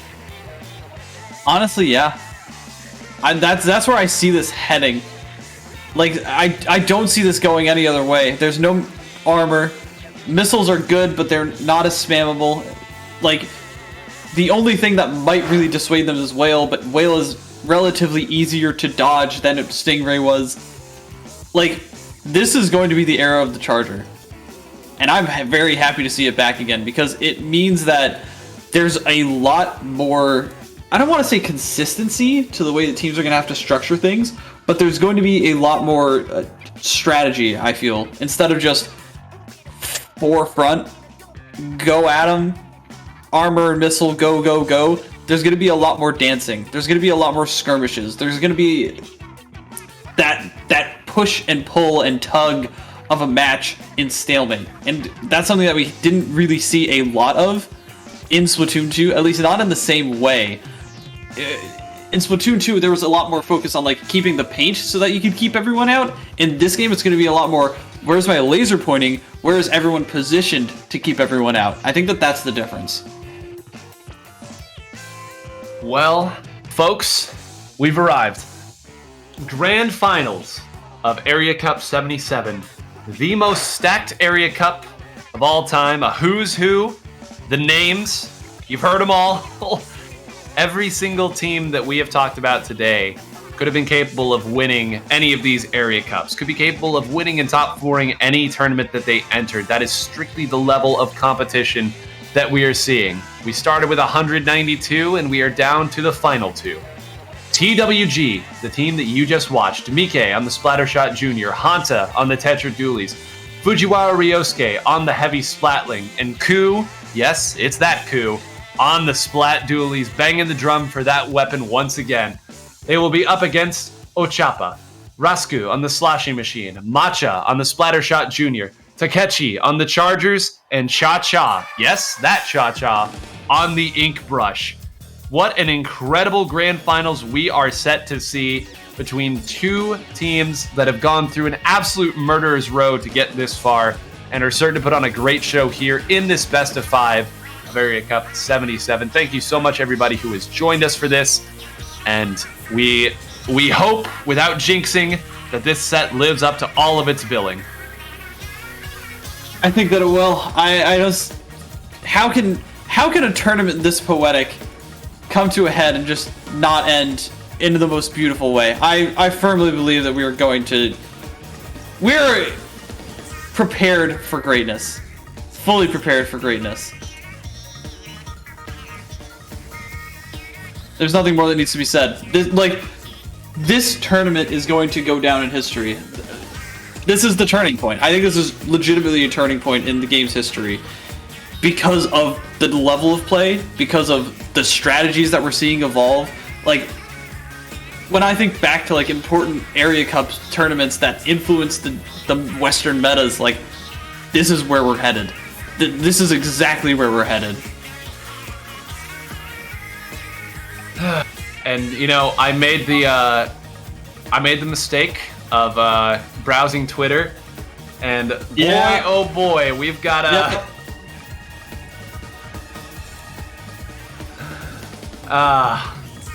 Man. You know, it's so funny, right? I think my favorite thing about these big tournaments, when you have lots of people spectating, is no matter what happens, somebody was always right, and they will let you know that they were always right. And that's the fun of this, is you know, we get to let other really good players prove our concepts for us, and you know, that's all we've got to do.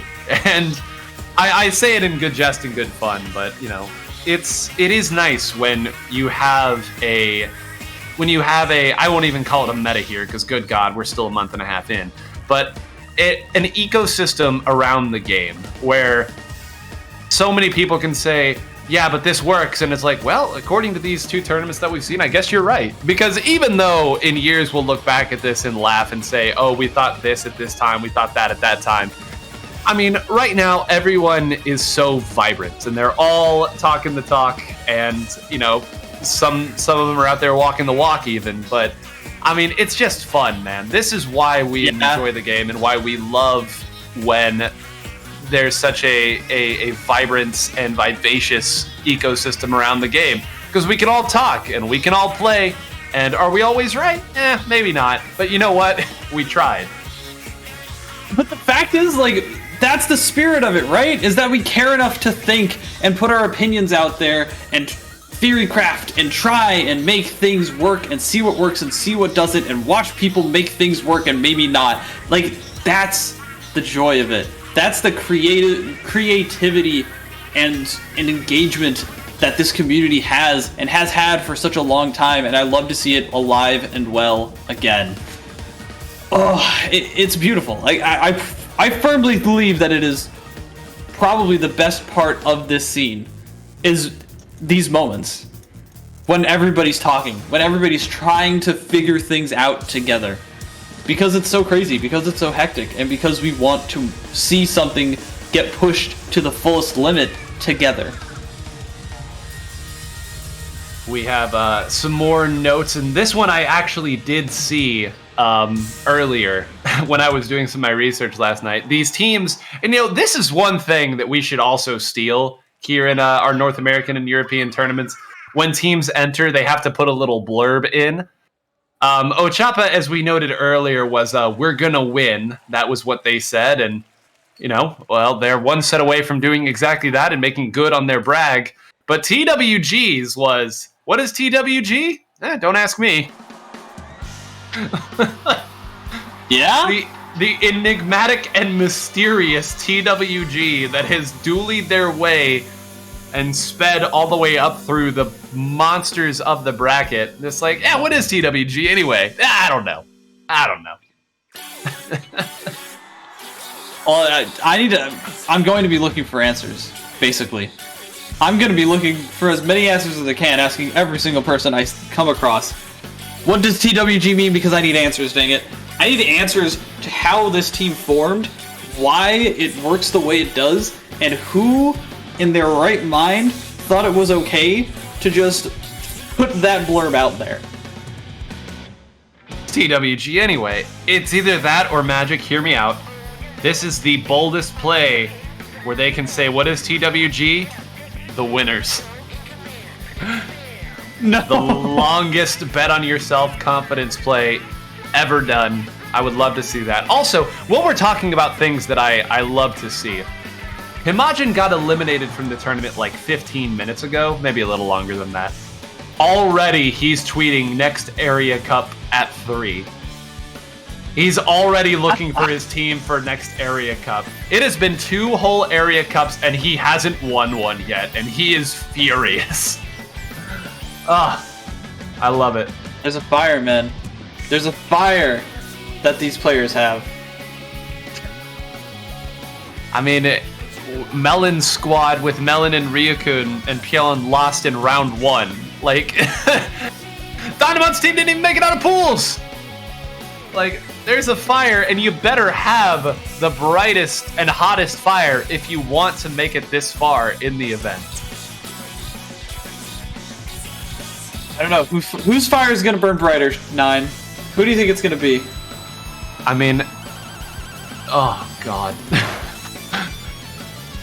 I mean, how can you not look at TWG after seeing how quickly they've been playing without displacement specials? But then to have a double backline comp that they can pull out here, all the bases are covered. I mean, I think that the way that Ochapa's made their money thus far is we're going to have Cha-Cha move around and be difficult to deal with. Takechi's going to hit the shots, and we're going to kind of play around what Cha-Cha opens up. But how is Inkbrush supposed to interact with Splat Dualies? Like, we don't exactly have a lot in the old archives on how this goes over the course of multiple games. So I'm going to go with TWG simply because of how effective they've been playing with their comp and how they've shown that they can rotate around 2 different weapons. But you got to get through one ink brush first as we get set here, everybody, for Grand Finals of Area Cup 77. And of course, Hagglefish is where we're going to start it off. Where else? Where else, indeed? You're going to be seeing that heavy splatling, as well as the E-Leader on the other side as DC happens very quickly. Cha-Cha, where'd you go, dude? Well, based on the rules that I have seen, if it's in the lobby or before the match, Ready Go appears on screen, which it was. Please rehost and replay, same map, same gear. So don't worry, everybody, there will be no asterisks. Well, okay, I shouldn't jinx it, but this game will not be where the asterisks come in here in Area Cup. This is, by all rules, not even gentleman's rule, a replay. So we get a moment, collect our breath. New features, everybody. Cameraman has ended the battle. This. That's actually pretty cool. Pretty hard there. Cameraman has ended the battle. That's somebody screenshot that. Wait, that's so good.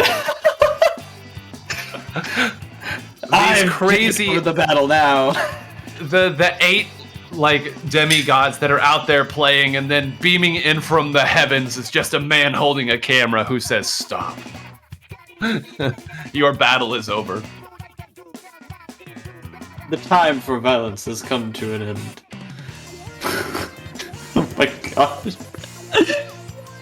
Alright. So, based on what we saw, bread and butter from both of these teams.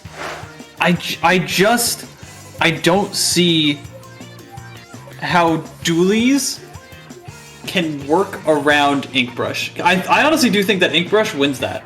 I think that Inkbrush wins the matchup. And I know it's again, it's player versus player, it's interaction per interaction. There's a lot of factors that go into it. If the Inkbrush picks out their spots well and dances around the dualies, not only does Bomb and Whale trap them when they're in turret form, they can't hit them when they're not in turret form. So it's a catch-22. Like, I think maybe the Tetris can deal with it a little bit better, but Ku is gonna have to make some magic happen. Cha-Cha, no! I am confused here. I don't know what happens if it happens more than once. I mean, at a certain point here, I mean, it's grands. Like, do we bring out different rules? Do we bring out the old top player privilege so that this tournament can actually have a satisfying conclusion after all these battles? Maybe. I hope. Please. I don't think there's a limit, a replay limit, is there? I don't know if one's listed in the rules, but at a certain point, like the show teams must are go on. probably Yeah. gonna step in. I see Tic Tac's typing something to us. Oh, never mind. That wasn't info from on high. So yeah, we'll wait. We'll keep waiting as long as it takes to give you all a satisfying end to this tournament. I want everyone to have a satisfying end to this. It's unfortunate that it was Cha-Cha twice, because out of all the players that you'd want to sub out, you don't want to sub out Cha-Cha. Like, that would be so unfortunate. I don't think. I don't know. Like, do we think it's a host thing? Do we think it's Cha-Cha's net is kind of burning out now? Like, because it seemed fine during the last few games that we've seen from them. Yeah, I don't even want to speculate on what could be causing it here. There are lots of potential things that could be falling apart for the time being, but they're restarting Switch. It looks like the lobby's going to crash here and we're going to remake it. So again, we're going to hang on as long as we can to try and bring you the finals here of this event. Hopefully Cha-Cha gets back. But yeah, to your notes, if it was a machine or a shooter, like, I don't know. I'm not saying that you can find just anyone who plays it at this level, but you're not going to be able to just replace Cha-Cha. That, I think, is pretty inarguable here. You're not going to find somebody else who really brings that level of play. Terami was on one of the earlier teams, and Terami's team did make a decent run, but, I mean, there's only one Cha-Cha, my friend. Only one. other way, I think that both of these teams want to go out, I don't want to say honorably, but, you know, honorably. They want to win this by winning. They don't want to win this through DCs. Not now. Not at the end of the most stacked tournament that we've seen in years. If you're just joining us, 192 teams joined, and legend after legend was slain in this bracket. Some of them not even making it out of pools. Teams that could probably top 4 most of our tournaments, not making it out of pools. It really is unbelievable how many players showed up to this. I've heard some people joke that, like, yeah, we're never going to get an Area Cup this stacked again either. Like, this is it. This is the peak of what it's going to look like. And we've got Splat Doolies and Inkbrush duking it out at the very end. So, I mean, hey, if this is as good as it gets, I'm not unhappy with what we've seen. Yeah, I mean, I'm good. If this is the climax, I could be satisfied with this. We've changed hosts. Things seem to be good now. Everybody's gonna ready up. This time for real. Grand finals of Area Cup 77. Let's see what happens. One more time, please. Please. Okay. He's there! There's an Inkbrush in the lobby! Okay, and they're all still there. Oh. All right, any DCs that happen now will unfortunately be permanent, but we finally got it here. Let's take a look. Where are these dualies going to go off the get-go? To Shark on one side, one peeking back over this way, Cha-Cha looking this way, and it is going to be Hanta who's making the first dive here at Takechi, who's not even shooting that way, knowing that Ku was going to run in. Now Hanta's come in, a very timely bubble to at least take one out. That's going to be the bulk of the threat. It's going to be TWG that strikes first here, and there's still plenty of threat left to be had as long as Hanta's this far forward. Cha-Cha's in their zone, though. I think Cha-Cha was able to jump into that big bubbler, is now causing havoc, and is able to cap, as well as fire off a whale to push people back, and that gives them the opportunity to get back into the zone, into the map. Ku on this crab, trying to make something magical happen. Finally, the Wavebreaker comes through, all the specials are getting popped, and the zone does go back over to the side of TWG. It's gonna be dicey though, barely dodging after some bombs. Every margin of error is so thin as Takechi's able to hit a nice big old shot in the middle of the zone. That's gonna be 3 down after the follow-up, trying to take down everything in their path. They don't want to leave any stone unturned. No, and it can be absolutely devastating. We've seen both Hanta and Ku able to make something from nothing out of the wildest positions. And now you see, once again, Hanta in one of those positions is going to have to jump up. Ku supports, and I cannot believe that Booyah Bomb did not do enough damage to even melt the crab. Instead, they're going to encroach on, and they see, wait, Cha-Cha's back here somewhere. No, Cha-Cha's over here now. Ku and Cha-Cha meeting in the middle. Ku gets the better of it, and as a result, the zone will flip back the other way. They're going to jump into that big bubbler and keep the attack going. Hanta wasting no time. Does get taken out, but he's got quick respawn. He'll be back before you know it. And he's already up. They're going to be able to hold this thing probably pretty cleanly. Listen, another insane shot from Takechi. How do you keep landing these, my guy? That is too clutch, in my opinion. Reef Slider and the Big Bubbler are going to try and make a grandstand for the zone, try and at least cap, buy them some time, and they do. They're going to have a couple more specials coming online soon, as well as the flanks coming in from Ku with the big crab tank. Can Cha-Cha find a way to collapse on it? And he does! Able to take it out and melt it from behind. Can he? It doesn't get able to go for the zone now. Has to play a little bit of hopscotch, but is going to be able to cap, it looks like, or at least put on a lot of pressure and make them focus on the zone.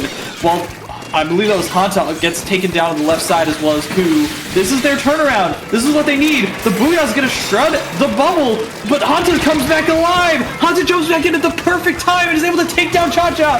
Barely. Trades are getting blown back and forth, but TWG looks like they're coming out on top.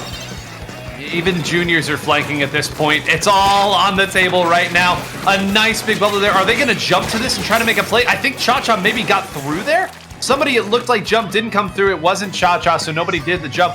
Now Cha-Cha's caught up on the side. Look at that, 3 people firing that way.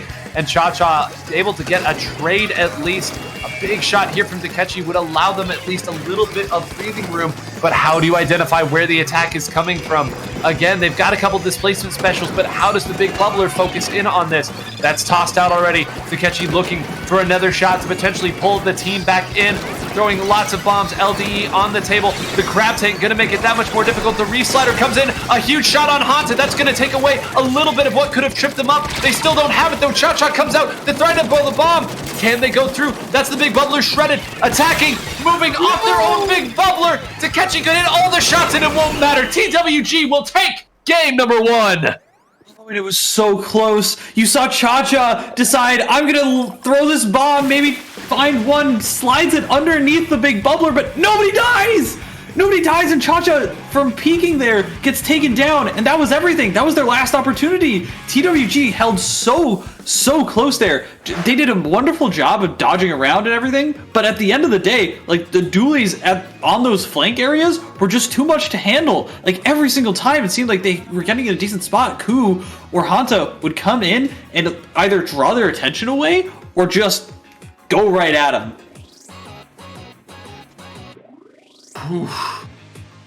That was just the first game, 9.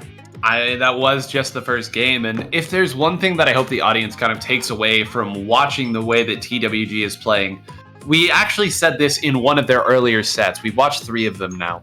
The way that they are able to pivot and build off of their big bubblers is incredible, and it's the key piece that is allowing this fast style, this hyper aggro, jump in, dive, activate quick respawn, separate you, and move in from there.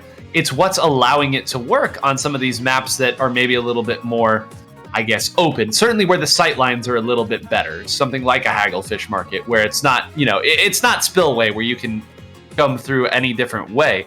It's because they are using it truly as the anchor type of, and it's a junior, so it built it, but they're using that as the anchor that they build their pushes and their breakbacks in off of.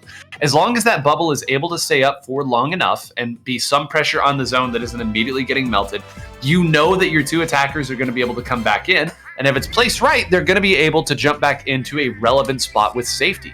There's a lot to be said for what that can open up, and they're going to absolutely need it as we once again go to a very wide open, high sightline map.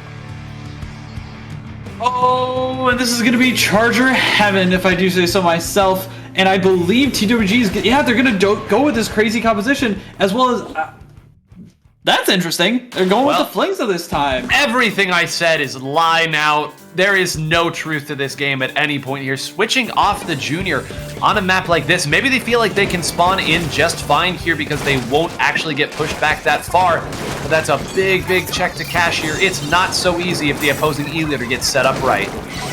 Yeah, I was about to say, there's no ink brush here. Cha-Cha's playing Flingza. Huh? Both sides. I guess this is missiles the map right now, folks. Everyone's doing it. Everyone's doing it. Oh, and Mika is doing it so incredibly well. I can't believe that laser ended up landing that shot. Doolies end up going down. Hanta trying to make some moves, not going to be able to do too much. But it's the same song and dance for them. Just instead of the bubbler, they're going to have the missiles to play off of. It's just going to be the way that they play around it is going to be a little bit different. 2 end up going down on the side of TWG. It's looking like finally things are going to get stable on the side of Ochiappa. But I can't believe this! You're going insane, Takechi! I need you to calm down! I need you to take a couple deep breaths and just make sure that you are going to be okay after this. Oh my goodness. I mean, you talk about the flow state right there. I don't know if there was just not much HP left on that crab or if Takechi hit the one part of the crab that he could to take out Ku. Ku actually has another crab already and is trying to give it right back, but to then also get the pick on the opposing E-leader and make sure that they don't have a real avenue to push back in on. This is all coming off because of that very good shredding that Booyah Bomb just in time. It means they're going to be able to have at least a little foothold to push in. They're going to use that to take the zone. Ku goes down, but it was a worthy cause to go down 4. Hanta going to crash back in. Trades all over the map. And my goodness, Takechi saying, wait a minute, put the camera back on me. I'm still hitting shots. Stop it. Finally gets taken down. BK hitting a shot as well. The reign of terror is done for at least the time being. Trades going back in the middle as these two teams showing us they've still got plenty left. They do have plenty left. I think Fujiwara on the Flings has also been just an absolute nuisance of a playmaker. Even though, like, putting down a lot of paint, but just, like, setting up in just the right spots, it feels like, to make sure that people can capitalize off of it. Unfortunately, going down there, the machine is so good under that lip, right? Instead, they decide to switch around to that right side and gonna end up going down to the side of Machampa. But, like, that's such a good position for them and really makes it hard for people to push out over that grading area. Takeshi hits another shot, and they're set up right in the way that they want to. There's only 20 ticks left, and they've got nothing, it seems like, left to go on. Hansa's trying to make a move and is able to find one, but that Reef Slider's not going to come online. The paint finally comes down from Fujiwara and from Mika on the E-Leader, but they're all going down because of it. They've got jumps. They've got one laser. Can they actually make something happen? I don't think so. It's just unbelievable, and Cha Cha has been on this grading in this left side the entire time as well. Another shot here from Mike, pushing it back, and now Mike has to worry. Takechi is pushed back there. Amazing. Mike hits the shot right at the same time that the missiles are going up and knows that there won't be the laser of Takechi, so that space that they can take for free. They're now in an actual lockout position. Ku sharking below, trying to see if there can be somebody who drops on, but on the other side, it does look like the Booyah Bomb wasn't able to get off. Another shot, that's Takechi out of the way. Yes, that's one going down, but that's the big threat. Ku is on that side. Will this Junior be able to paint? No, opts to think better of it. Now firing at Ku, now firing back, now firing again at Ku. Can people respawn in time? Ku still up, and now Hanta here to help the running buddy. That's another one down. Can this machine find a way to break through, or will it once again be this double dualies that's too fast? They've been able to hold on. A shot going down on the Junior, yes, but that was so dangerous and could have been the game had the Junior not been up for that long. Yeah, I was about to point out, Matsucha on the Junior was absolutely insane, dodging around Ku's shots, putting up the big bubbler, making sure that everything was okay, and really made a standout play in that moment to just hold everything down. Hanta finally gets that pick that's very much needed on Takechi, trying to dodge around, trying to find Cha-Cha, and is able to! TWG wants this game! They want this set! They want to be the crown the winners of the most stacked tournament in years! And they're looking like they could do it right here, right now, at least to go to game to get a 2-0 lead.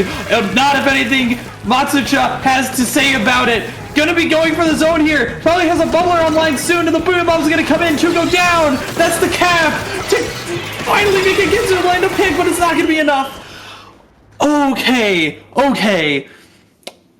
We're gonna go long here, 9.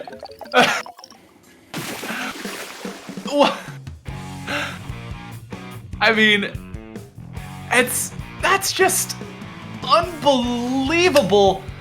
I don't even know where to start. No, that was so many good plays, and like I said, it's all about the individual playmakers. So let's at least say at the very end there, Matcha dies. Matcha got crashed on by what, 2 people, maybe 3 people if the E-Leader was crossfiring over there. Puts up the big bubbler just to survive, and as a result ends up getting 1 pick, and then I think one of the other members respawned in time. If Matcha dies at any point in that engagement, early, middle, or late, that's probably the game. That was it. They did not have enough time to build up a full catalog of specials. They'd already been compromised on their plat. They were going to get attacked at that point, all the momentum going the other way, and they were going to have missiles up soon. For Matcha to be able to survive long enough in that engagement, get a pick, and then again distract the last one long enough, everything else was falling through in that spot. That was the correct play to go after Matcha. That was absolutely the right play. But sometimes, as you've said so much, the playmakers make the plays. We're not always used to it being Junior, but man, oh man, saving the game for the team was Matcha. Okay. And as per TWG's prerogative, what we've seen them do every time, they're going right to Spillway.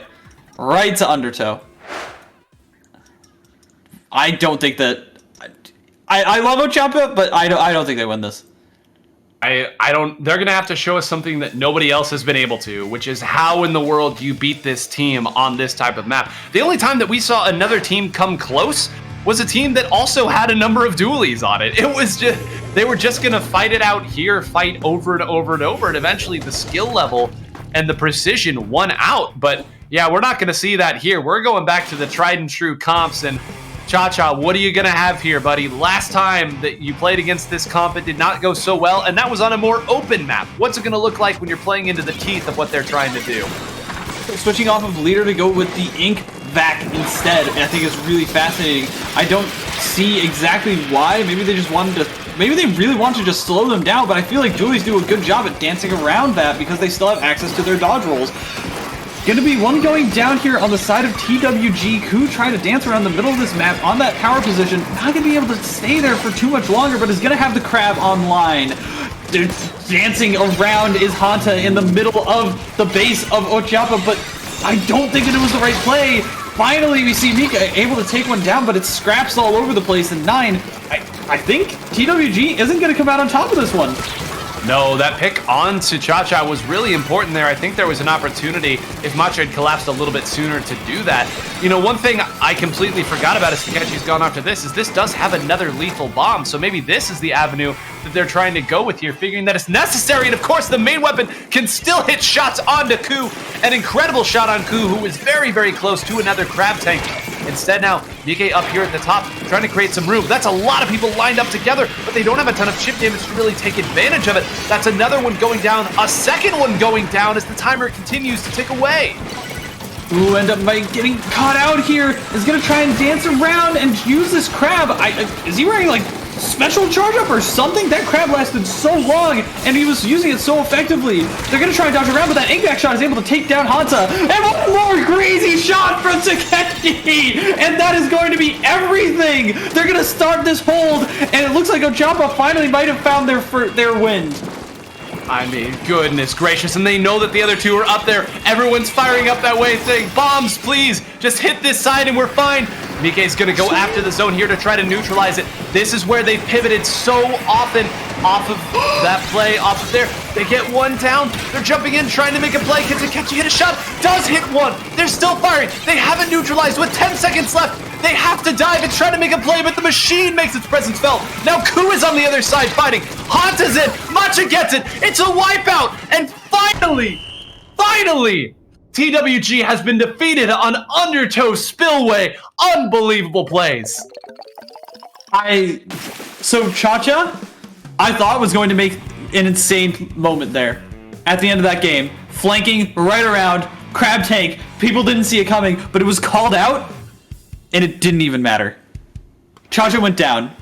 Like, another person went down on the side of Ochapa.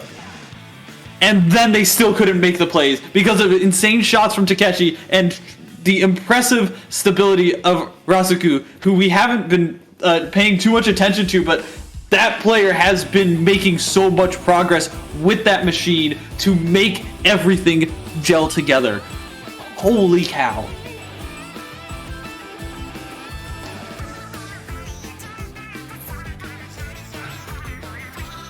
You good? I mean, maybe. We said, what do you got, Cha-Cha? The last time this went off, it didn't work so well for you, but we completely missed, I mean, everything that we had said there, and yet at the end of it all, Charger remains Charger. And yeah, we saw what Mike was able to do on the Mincemeat game, where TWG did opt to go for a Charger in the stabilizing force.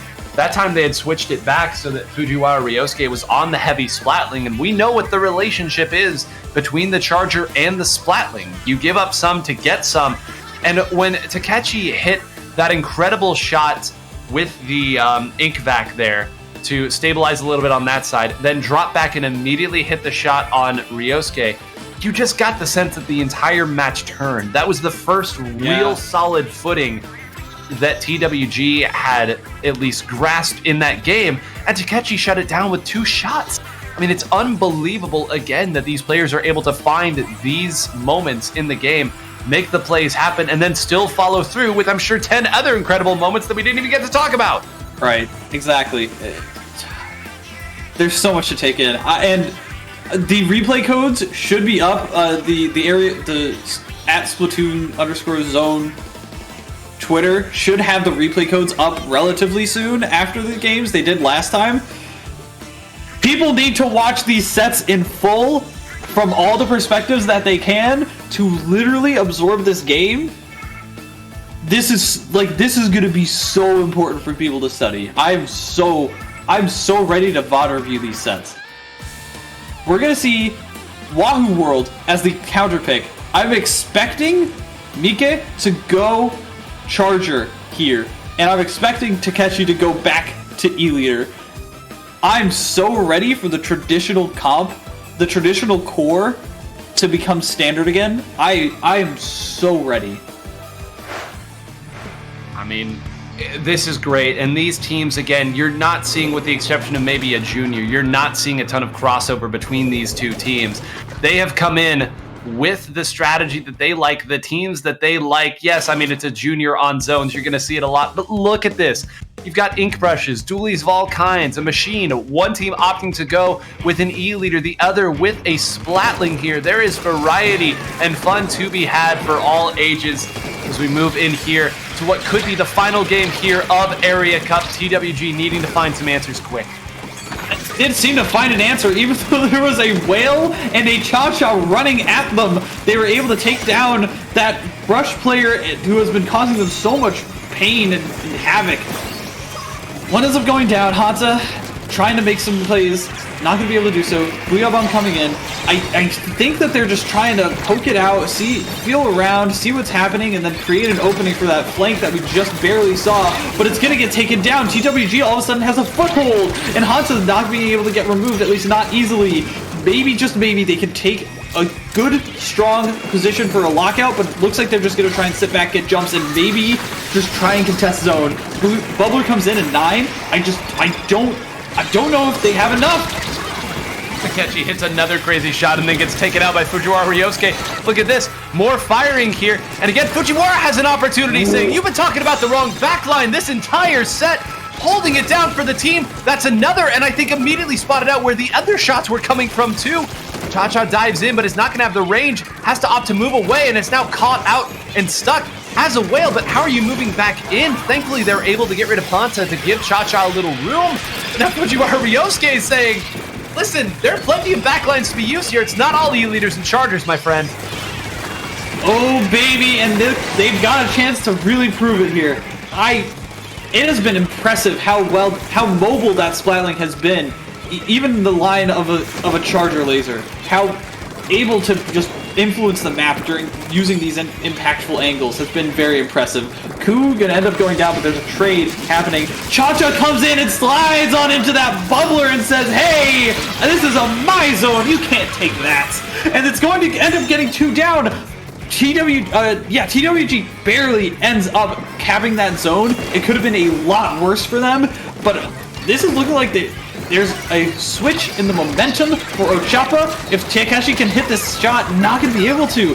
Hansa has been so good at harassing that E-Leader.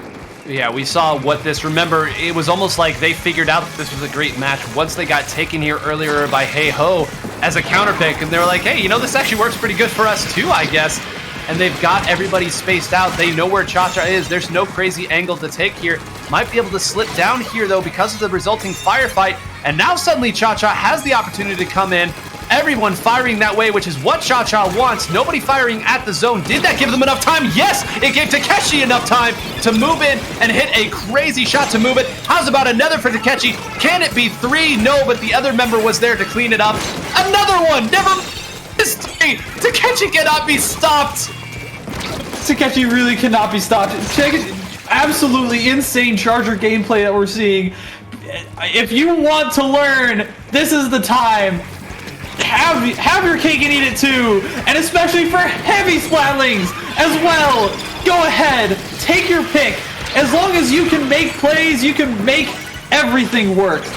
TWG is going to try and cap this zone one last time with all the specials they have online because they think that they can make it work. The bubbler comes in and is going to prevent that paint from getting across that barrier. What a great use of bubbler. And the zone is going to tick down, and it is the lead for Ochappa.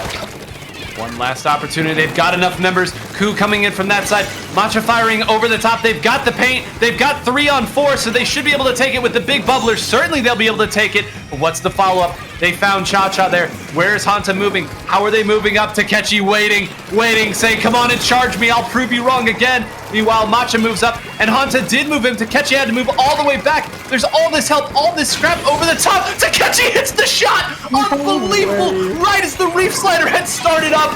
And the game is not yet over. Takechi hits another shot. Unbelievable. And everybody is pushed back. It's never all on one player. But I don't understand how he continues to do this.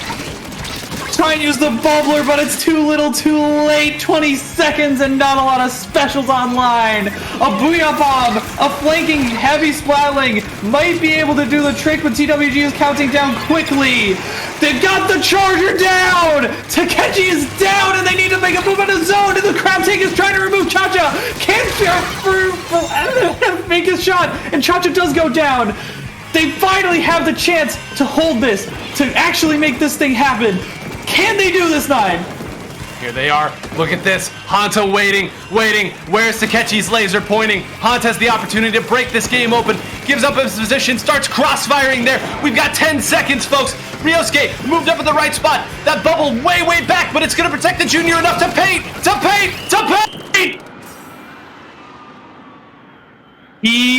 EWG. What does it mean? Don't ask me! I cannot believe they held on to that game after all the work that Takechi put in, after all of the insane shots from Fujiwara, after all of the paint and power and flanks that Ku put down and the pressure that Cha-Cha put on them. They were able to take that game? Are you kidding me?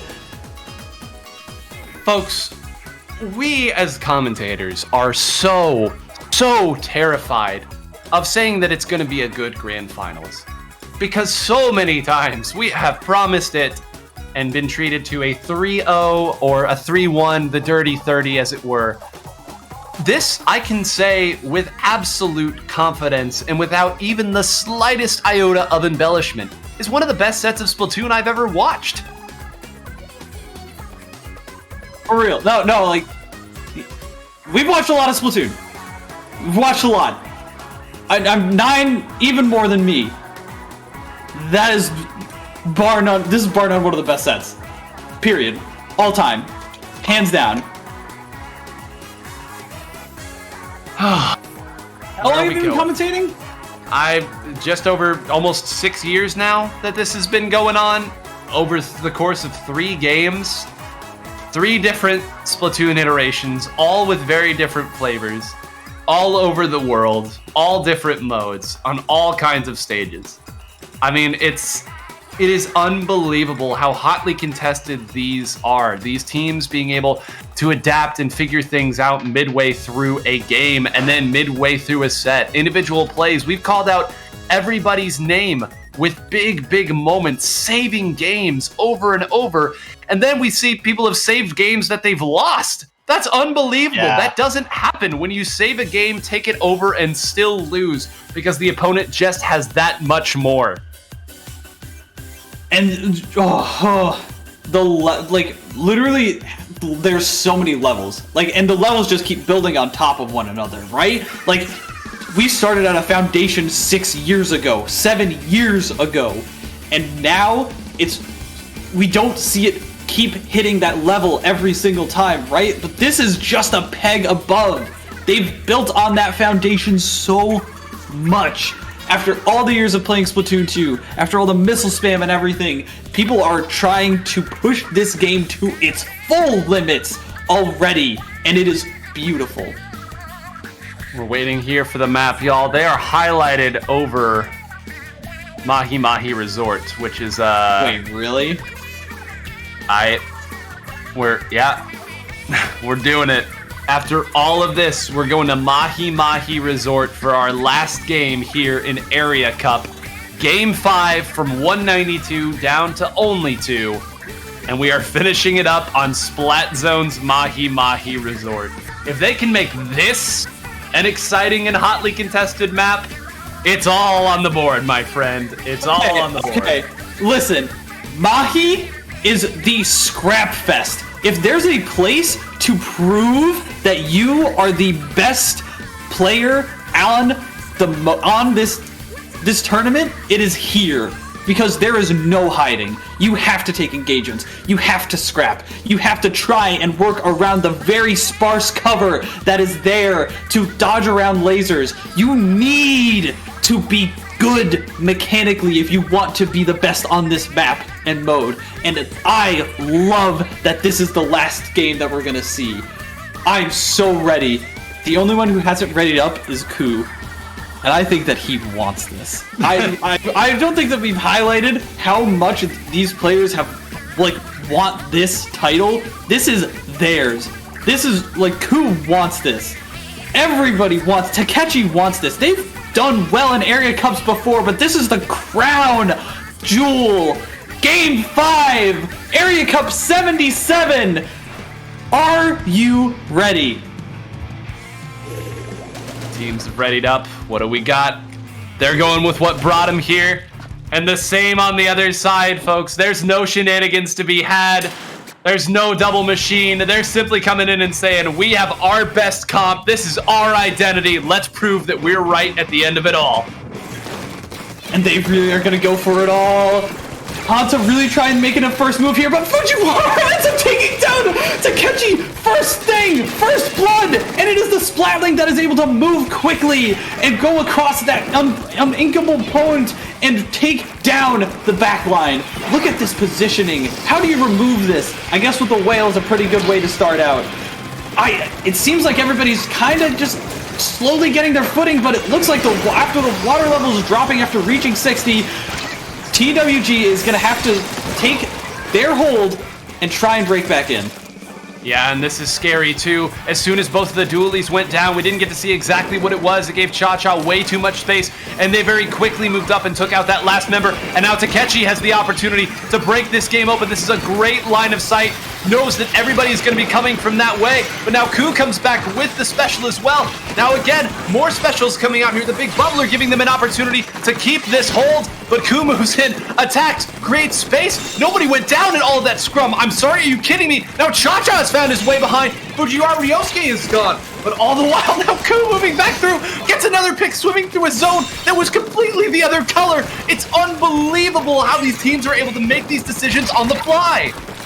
Really impressive. Takechi ended up starting to back up there after seeing everybody on that top layer, and I don't know if it was the right call because everybody's kind of started backing up with him, and they got trapped in that corner, and it gave TWG the space that they needed to make the play. Now one ends up going down again on Ujampa. Takechi needs to find something here, needs to find anything, but everybody's dancing around this charger laser really, really well, and they've got the specials. 9! They need to make a play now! They don't have much time, and Ku uses the crab at the right time. Takechi is gone.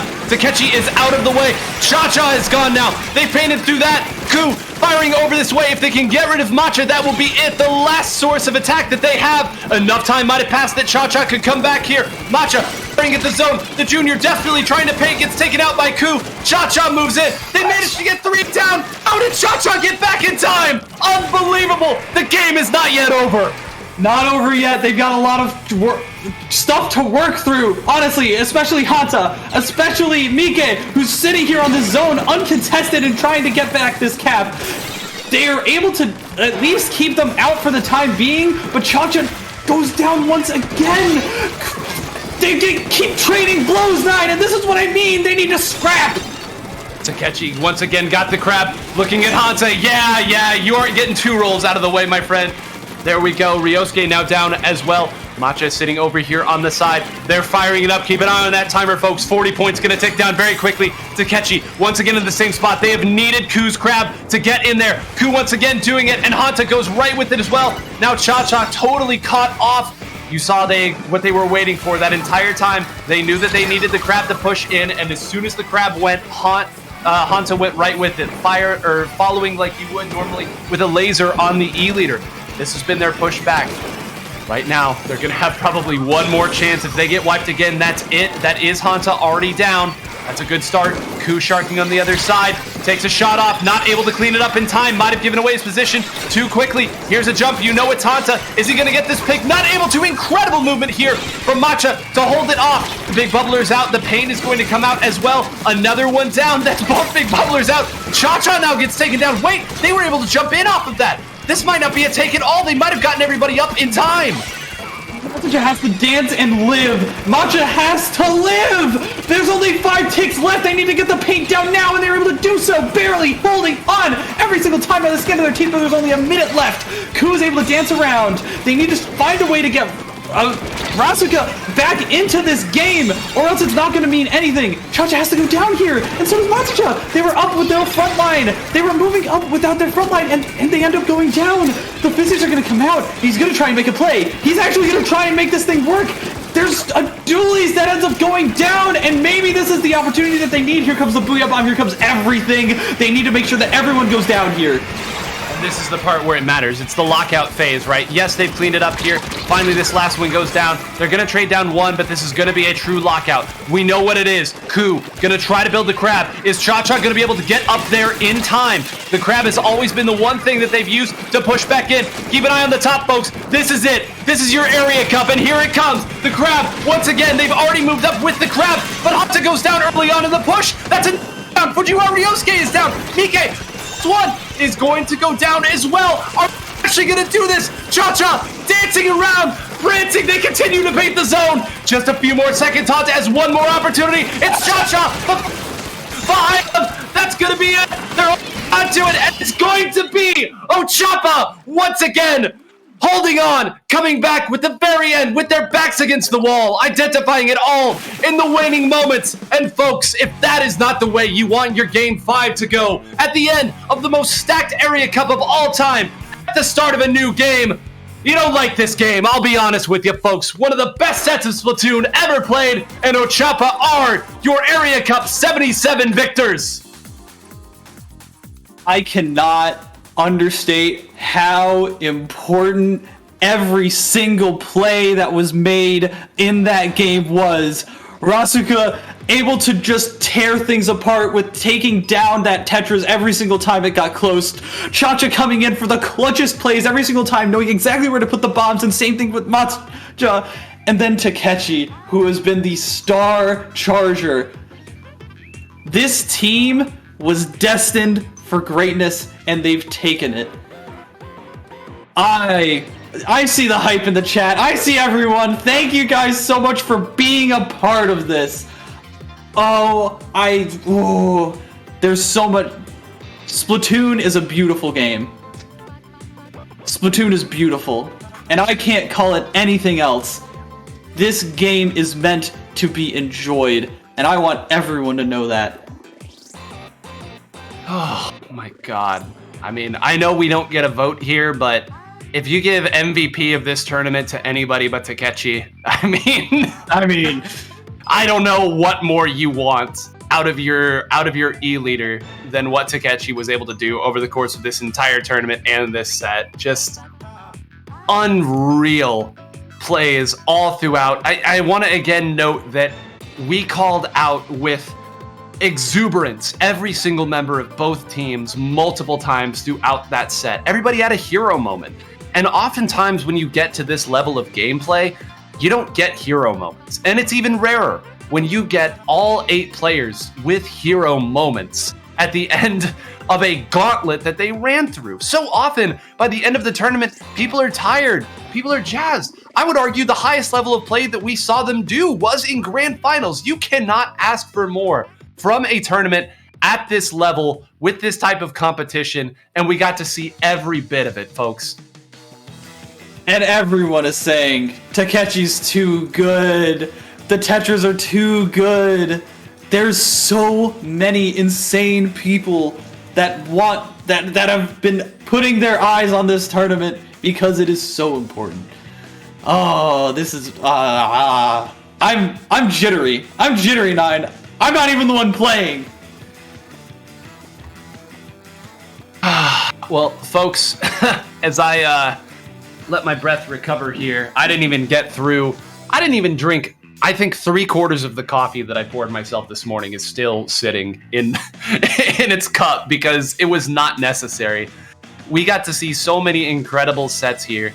And I again want to reiterate, if you did not watch this, please watch it back. Like, I will be singing the praises of this tournament for as long as I commentate Splatoon 3, 4, 5, or however many we have. There are some tournaments that will stand the test of time.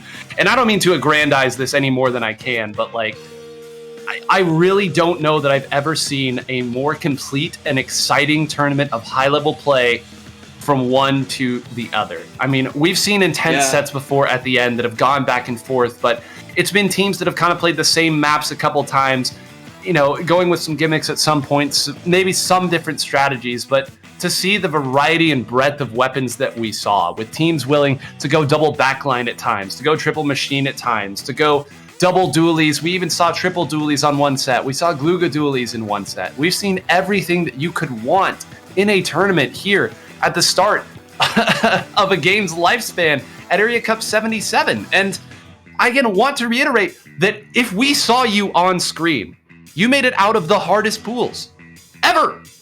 You made it out of the hardest pools just to get into bracket and be on stream. So folks, make no mistake about it, this one is going to go down in history as one of the best tournaments that we've ever seen. And I mean, again, congratulations to Ochapa for winning what may be the most stacked Splatoon tournament of all time in any game. And the legacy of the tournament of Area Cup combining with the legacy of all of these players who have done well in the past and got their crowning achievement now, like, imagine being in that seat. Imagine being in that VC. I would love to hear that VC, like those comms. I hope somebody was recording it. I hope. Well, I beg and I beseech. And for those of you who maybe are unfamiliar with Area Cup, they almost always do ask the competitors to provide replay codes. I know I say almost always as if there's only been one tournament that they could do that, but they've kind of built that into the verbiage. So there will be avenues to study these sets, to watch them back, to learn and glean more. So again, if you want to get better at the game, you're not going to see better study material than this right here, but my voice is going out. Magic, let's end this one. Is there anything you'd like to say to the crowd before we give our final sign-offs? Thank you, everyone, for tuning in. That's all that I need to say. Well, he said it best, and he said it sweetly. Thank you, everybody, for joining us here for this English rebroadcast of Area Cup 77, and until next time, stay fresh.